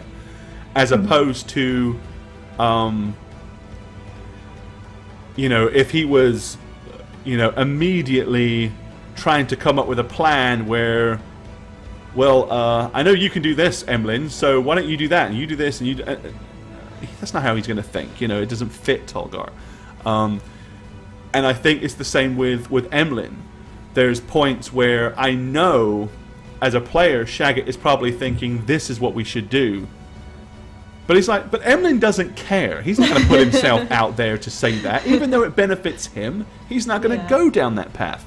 So, you know, it's those elements that really kind of bring that up. But when you play evil, becoming real suddenly becomes so much harder, because generally we don't like to think as evil as real. You know, we want to deny evil. It's like, oh well, nobody would be that way. But the sad thing is, if you look at I can't remember who it was that said something, but there was an author that said something along the lines of, if you want to see pure, unadulterated evil, look no further than the human race. And it was like, if you stop and think about what people do in real life, man, there are some people out there that make what we could possibly do in D&D look like we're basically, bunny lovers, bunny hugging and stuff like that. It's like, what compared to the bad things you guys might do to what they might do. That being said, I think there needs to be, in order to embrace and encourage the evil for the players, as a DM, you have to help set that scene, which is one of the reasons why I was very graphic with the cannibals. The reminder that bad. Like, this is real. Like, right, that's right. And the fact that you're bad, they're bad. Just because you're bad does not mean that you will oppose good. Right. It's bad opposing bad. There's no divinity there. There's no, well, good fights evil, therefore evil must fight good. No, evil fights whatever the hell it needs to fight. That's that's it. There's no draw line for that. Whereas if everything you did was combating, the pink fluffy unicorn guild of the nth dimension or whatever. Please tell me that's an episode, though. Yeah, we'll make that an episode. Yeah. Okay, good. And the background music will just have pink fluffy unicorns dancing. Is it going to be you singing it or the real one? Oh, we'll do the real one. I can't do that justice. Over and over and over. But yeah, it's like getting your head down into a point where you can associate with something that isn't you. It's like a conversation I've had with a guy recently when he was saying, I cannot understand how someone could do X, Y, Z. And I looked at him and I said, good, you're not supposed to. Because if you could understand it, you're too close to it. There are things that people do that you shouldn't understand. You're not wired to understand that. They're broken. The reason they do these things is because they're broken. If you can get and say, well, you know that guy that butchered 12 innocent people? I kind of get why he did that. No, I don't want to talk to you no more. That's scary. But just quietly step away, Gore. Yeah, right. It's like, ooh, here we are, walking away. But yeah, I mean, you're not meant to. So I get it's harder to try to be evil because a lot of the time when you roleplay, you try to justify what you're doing and thinking, why would I do that? Well, if you can't really truly relate to somebody so diabolical, it's hard to think, why would he do that and understand it, right? Mm-hmm. I mean, it's... I think that's why we spent so much time these past few months developing our characters' backstory, so we could attempt to understand why they would do these evil things, to justify it in our mind as we do it, Yeah, exactly. It's hard to do. And unlike other characters where you can pretty much just bulldoze ahead and wing it, it's almost like you have to stop and think of everything you do, every decision you have to second guess. Mm-hmm. Why would I do that? Should I do that? Would he do that? Why would he not do that? And I think if you can allow yourself to go that deep, you get a much more immersive roleplay, but at the same time, it's more taxing to play, because you can't just wing it the way you would want to, which ironically is what people think that evil characters do. It's like, well, if I play evil, I can do what the hell I want. No, that's just it. No, you can't. You're more restricted as an evil person in many ways, not less restricted. So I think, we and guys, we had a lot of chat about whether to do a evil campaign or not, because of the fact that most of them do fail.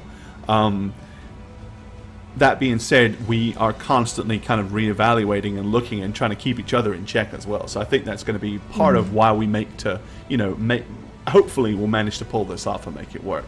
All right, we're going to go on to our final segment. This is where if you have any questions, you get to throw them at us. So let's move on to that right now. Viewer questions and answers.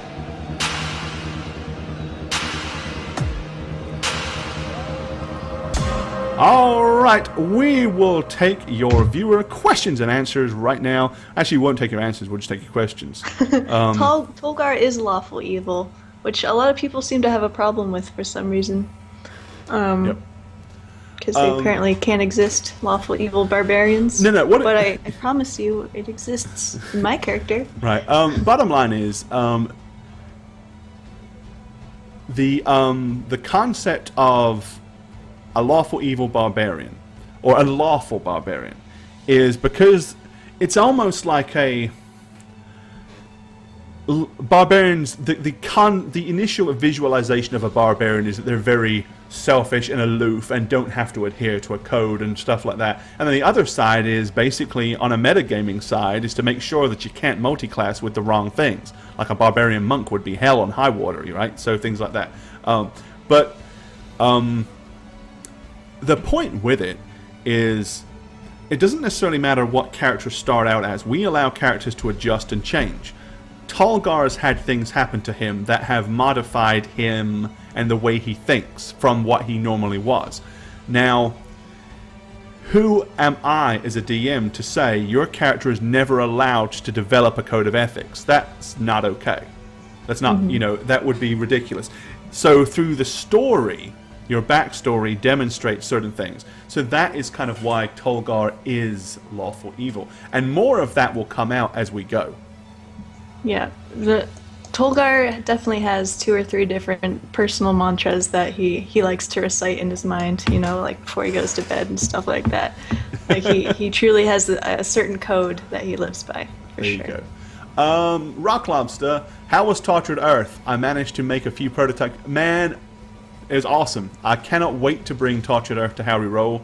I was excited before. After playing it, I mean, I've already been, in every spare moment, I've already started working on Roll20 maps for Tortured Earth, Roll20 icons for Tortured Earth, which is where the biggest challenge is going to be, because a lot of their stuff is really different and really unique. So I had fun creating basically a guy that's kind of half turtley today. That was fun. But I'm really excited, and I found a new joy, because this campaign is going to be situated in Monroe, West Monroe, Louisiana. It's where I live. Oh my god. So I'm building.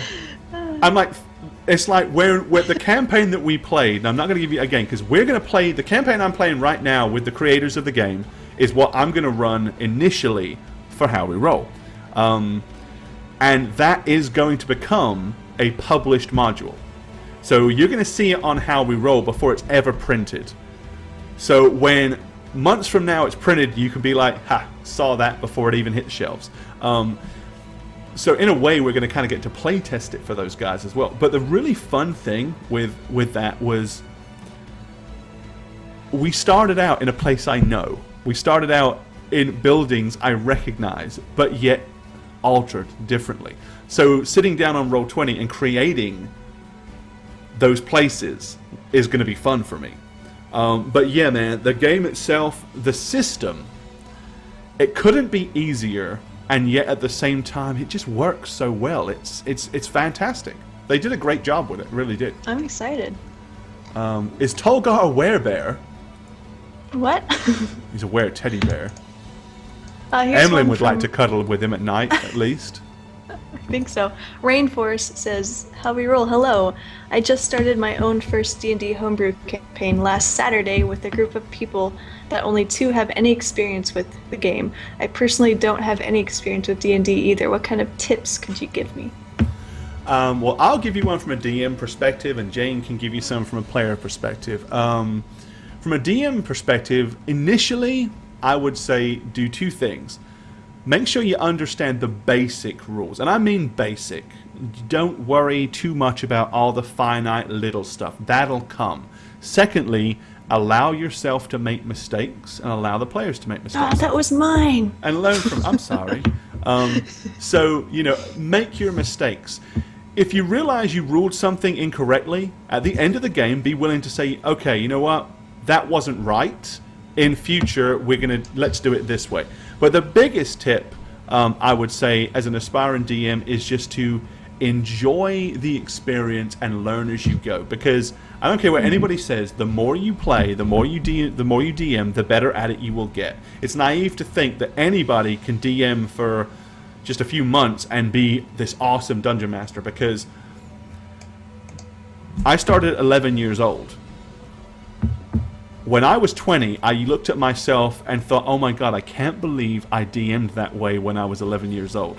When I was 30, I looked at myself and said, oh my god, I can't believe I DM'd that way when I was 20. And here I am now thinking, oh my god, I can't believe I DM'd that way when I was 30. So as you go through... When you're 90 right, and DMing... You know, and a lot of long-term DMs that I've played with that have really had time to hone a craft understand this. It's no different than any other skill set you do. So accept the fact that you're new, which you already have. That's great. Don't hold yourself to any high standard. Go out there, have fun, enjoy yourself, and make some great fun stories with your new players. It's going to be great. And my advice would just be, don't be afraid to be goofy and be yourself, because when you just let yourself go, everyone else tends to do the same, and you have so much more fun. You're not like reserved, like, should I be role-playing right now? Just go for it. It's going to be so much more fun. Exactly. Glitchy XP, Gore, how much backstory do you ask your players to provide to you? On this show, and this is something else, it's very, very different playing and DMing for Howreroll than it is around a table. There's a lot of differences that you really won't see and understand unless you're kind of behind the scenes. But for Howreroll, pretty much it's whatever backstory you want to deliver is what we can take. It's I don't really care how much it is. The main thing is it's more make sure that it's concise in the fact that here are all the main elements. Here's all the main points, because those are what I want to be able to take from. Those are what I want to be able to draw from. I don't necessarily want to read a 2,000 word novel. What I want is to be able to pinpoint quickly. But what I definitely want is for the characters to bring a story that justifies who they are and where they're at. So for these guys, they had 3 levels to justify. If you start at level 10, you got 10 levels to justify. So I expect to see story that says, after reading it, okay, yeah, I can see why Tolgar is level 3. Okay, yeah, I can see why Radovan is level 9, or whatever. So enough to justify that. The biggest thing is with the backstory is if you want the backstory to work, if you want the DM to use the backstory, you kind of have to make sure that it works concisely with where the campaign is going, where the story is going. It's got to fit the world. It's got to fit the idea of the campaign. Because if not, you can have a lot of wasted backstory that'll never get explored. It'll basically be pointless, other than you can occasionally relate to it. But beyond that, it's way more fun when, like with Kieliana, when we brought Roshek from her backstory. Yeah, having a loose end is really nice. It is. It's fun. So don't feel the need to wrap stuff up too tightly in a bow. Allow it to kind of be fluid and out there. But definitely make sure that you give your DM something to work with, but don't pigeonhole him at the same time. It's a good idea to put things out there without the resolutions necessarily. Endless says, Jane, why did you choose to play Barbarian?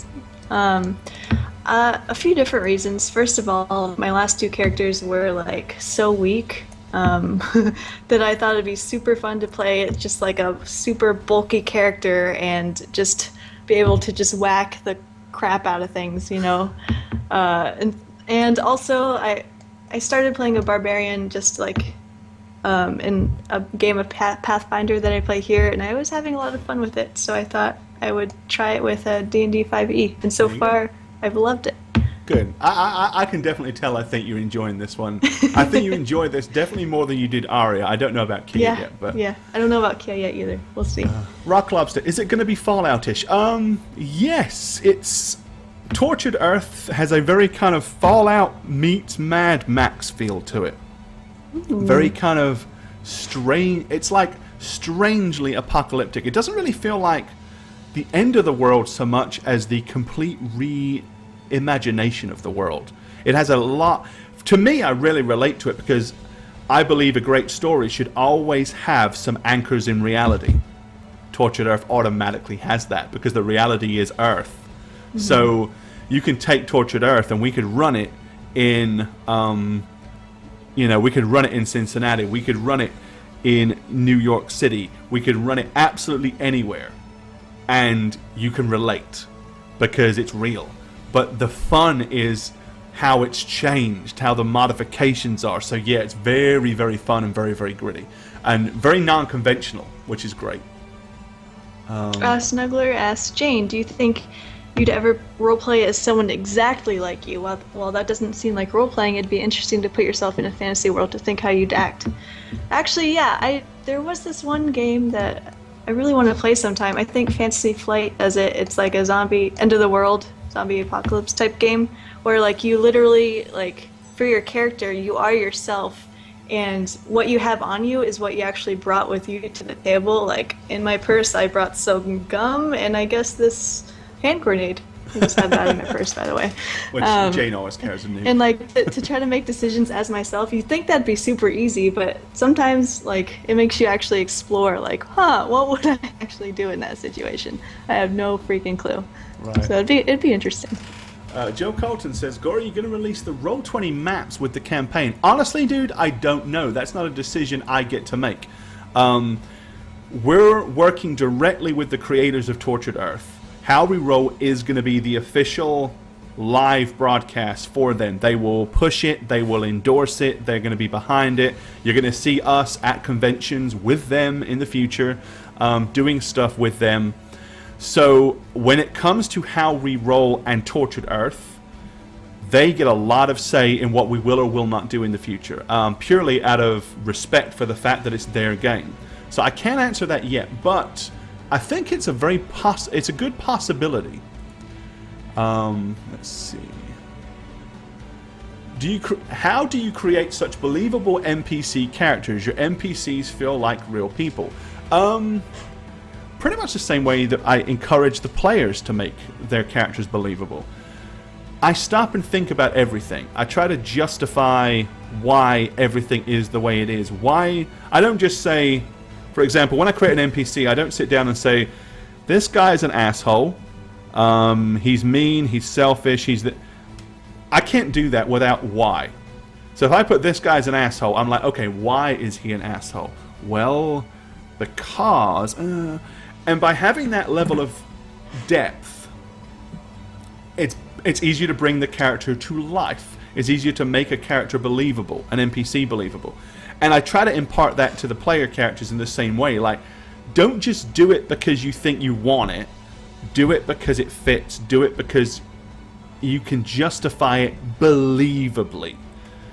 You can justify anything in D&D if you want to.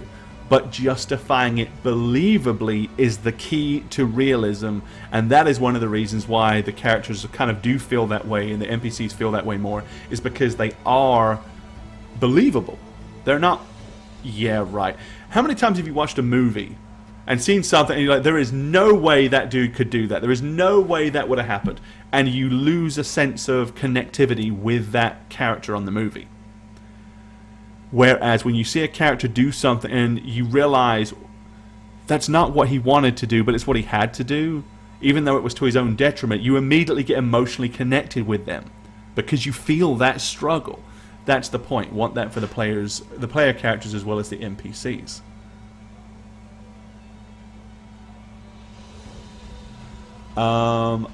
RTGA Alchemy. Do 5e totems for barbarians work like the totems in 3.5? No, it's a little different. I guess I don't know. Golgotha's got one for you. Tolgar, do you have a signature move or a catchphrase yet? I actually thought about that one. I thought for like a really long time about what my like battle cry would be, but when it came down to it, I realized his battle cry would just simply be like a loud, indistinguishable roar of passion and anger. Like, he's not a cliche. He's not going to be like, right? oh, ah, oh, ah. I don't know. For the Horde! You know. When will we see Marlowe's backstory? When, I don't know, but you definitely will before she is played again. I promise you that. At 17, will Tolgar be able to bite the head off an adult dragon? Probably not. His mouth won't be large enough.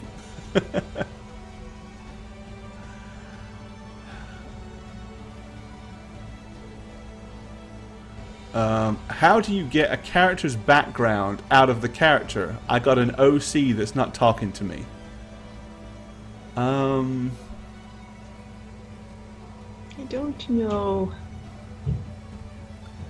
What do you think? I guess Corey? I'm not understanding the question.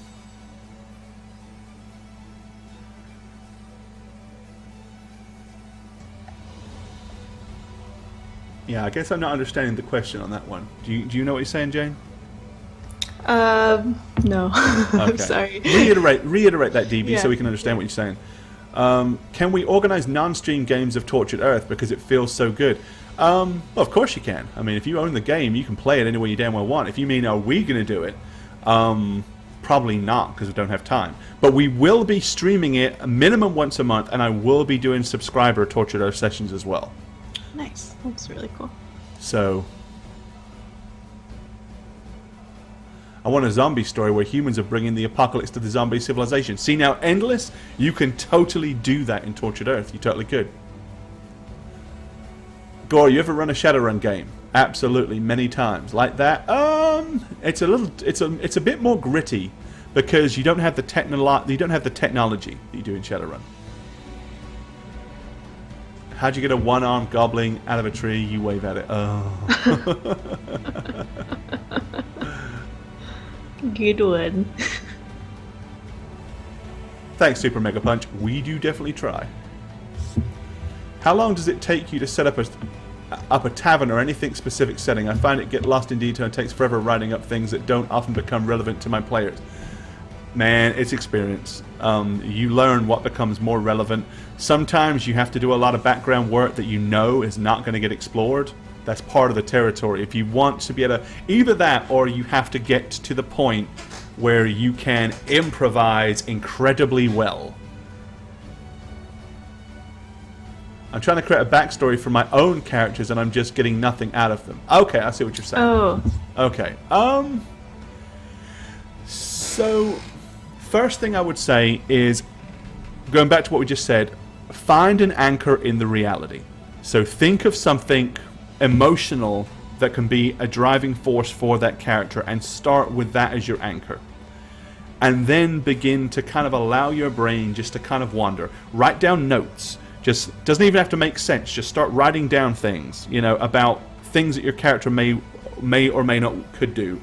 And then ask yourself questions like, okay, if my character was walking down a side street and he saw two thugs ambushing a young tavern serving wench, what would he do? And then, well, he'd probably run in there and save her, or, well, he'd probably turn a blind eye, or... Okay, then once you get that answer, okay, why? Why would he make that decision?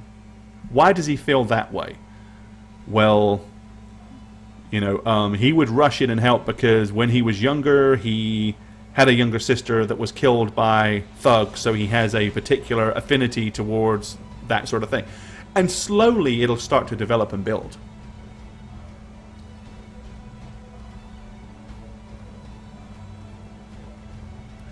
Alright, guys. Well, thank you so very much for hanging out with us. Yeah. That was a really, really great stream. It was. It was I cool had a talking to blast. Kelly. Yeah. And hopefully we can keep up with her a little bit on Twitter. And I really will try to get her in on a game for you guys. Yes, that'd be fun. What I'd really love to do, and I thought about this, we could get if there's any way we can get all of our special guests, some of the ones that we've had, and put them all on a game. Aww. One game for all the guests. That would be hilarious. That'd be so fun. All right, we got one more question and then we're done. TV Corsac says, so I'm new to the whole D&D scene. I was going to apply to play in a new group on Roll20, but I'm afraid my class choice is stupid or lame. I don't know what... I don't know does not make a great deal of sense. Maybe now, however, it really interests me. What would a DM say to Arakra Monk Pirate? Okay, honestly, it's going to come down to explaining it. Why is he a monk? Why is he a pirate? Think about that. And again, backstory. Was he a monk first? Was he a pirate first? If he was a monk, what led him to become a pirate? What led him to piracy? And if you can justify it in a believable sense, I think most DMs will allow you to run something like that. Some DMs don't care. They'll allow you to run anything. And sometimes around an open table, I'll do that. When I'm not trying to stream for an audience, and we've got to maintain a level of control that fits. Glitch, thank you for subscribing. New subscriber. Give Glitch some loving. Welcome. But Take your the pants thing off. to do is to talk to the DM. Now, if you can't do that because you have no real connectivity with him, just come prepared to answer his questions. Come prepared to explain to him why it is what it is. And again, try to make it believable. Try to give him reasons. Maybe he was a monk. He was a disciplined monk. Somehow he was, captured by pirates or whatever, and he was forced to go along with them or be killed. There's an option. Things like that. Just think about why it had to happen. But thank you so much, Glitch, for becoming a new subscriber today. Fantastic. We very much appreciate you, dude. I hope you enjoy your stay. There you go. All right. Well, we will see you on Thursday for the continuation of the story. Thank you all so very, very much. We really appreciate you guys being here. I have been Gorbad, your Dungeon Master. And I have been Jane, your player. You're And a I still will barbarian. continue to be Jane forever. Forever and ever. Thanks, guys. We really appreciate you guys. See you guys. Thursday. Oh, Good and don't night. forget, tomorrow night, 7:30 Central Standard Yes. Time, join us here for Shaggett's Hearthstone Academy. A little bit of a chillaxed, relaxed, fun stream. You guys should have a blast. It's always fun watching that dude play cards. It's hilarious. It is. It's what it is. Listen to this guy, Shaggett. He knows what he's talking about. We're just trying to make up for all the crap we said about him earlier. That's right. So We're he's kissing a his butt great now because guy, we were great assholes to him guy. a few moments ago. But yeah, no. Get ready. Get ready for Tortured Earth, guys. It's going to be fantastic. Later, y'all. Bye, guys. Bye! Hi there, I'm Gorbad. Welcome to the Orc's Nest. I'm the Dungeon Master here on Howreroll, and if you'd like to follow me personally, you can do so on Twitter @Gorbad. Check out thedmblog.com for all things Dungeon Master and Dungeons and Dragons related. And of course, you can follow me on twitch.tv/Gorbad. Also, guys, don't forget to keep up with all things Howreroll, follow us on Twitter @Howreroll. Check out the website www.howreroll.com and make sure you follow us on YouTube as well. Cheers, guys. I'm the Dragon Spooker, and I play Femme Fatale Lilith Edenwood the Dancer. You can follow me on my Twitch channel at twitch.tv/thedragonspooker or on Twitter @dragonspooker. You guys rock my face off, and I can't wait to see you next stream. Look, I get it. I'm not as cool as Emlyn, the tiefling warlock I play for Howreroll. The dude has 20 charisma. And, well, you guys have seen how I roll. If you suffer from character is cooler than you-itis, maybe we can help each other. Follow me on Twitter @eneb_convos. Maybe make a moderate difference. Let's do this, guys. Hello and well met. My name is Liv on Howreroll. And when I'm not Liv on Howreroll, I'm Amanda or DM Diceress on Twitter. I have an up-and-coming new podcast called Dead Dice Society you'll be sure not to want to miss. Thank you for watching. Thanks for watching another episode of Wrath of the Fallen.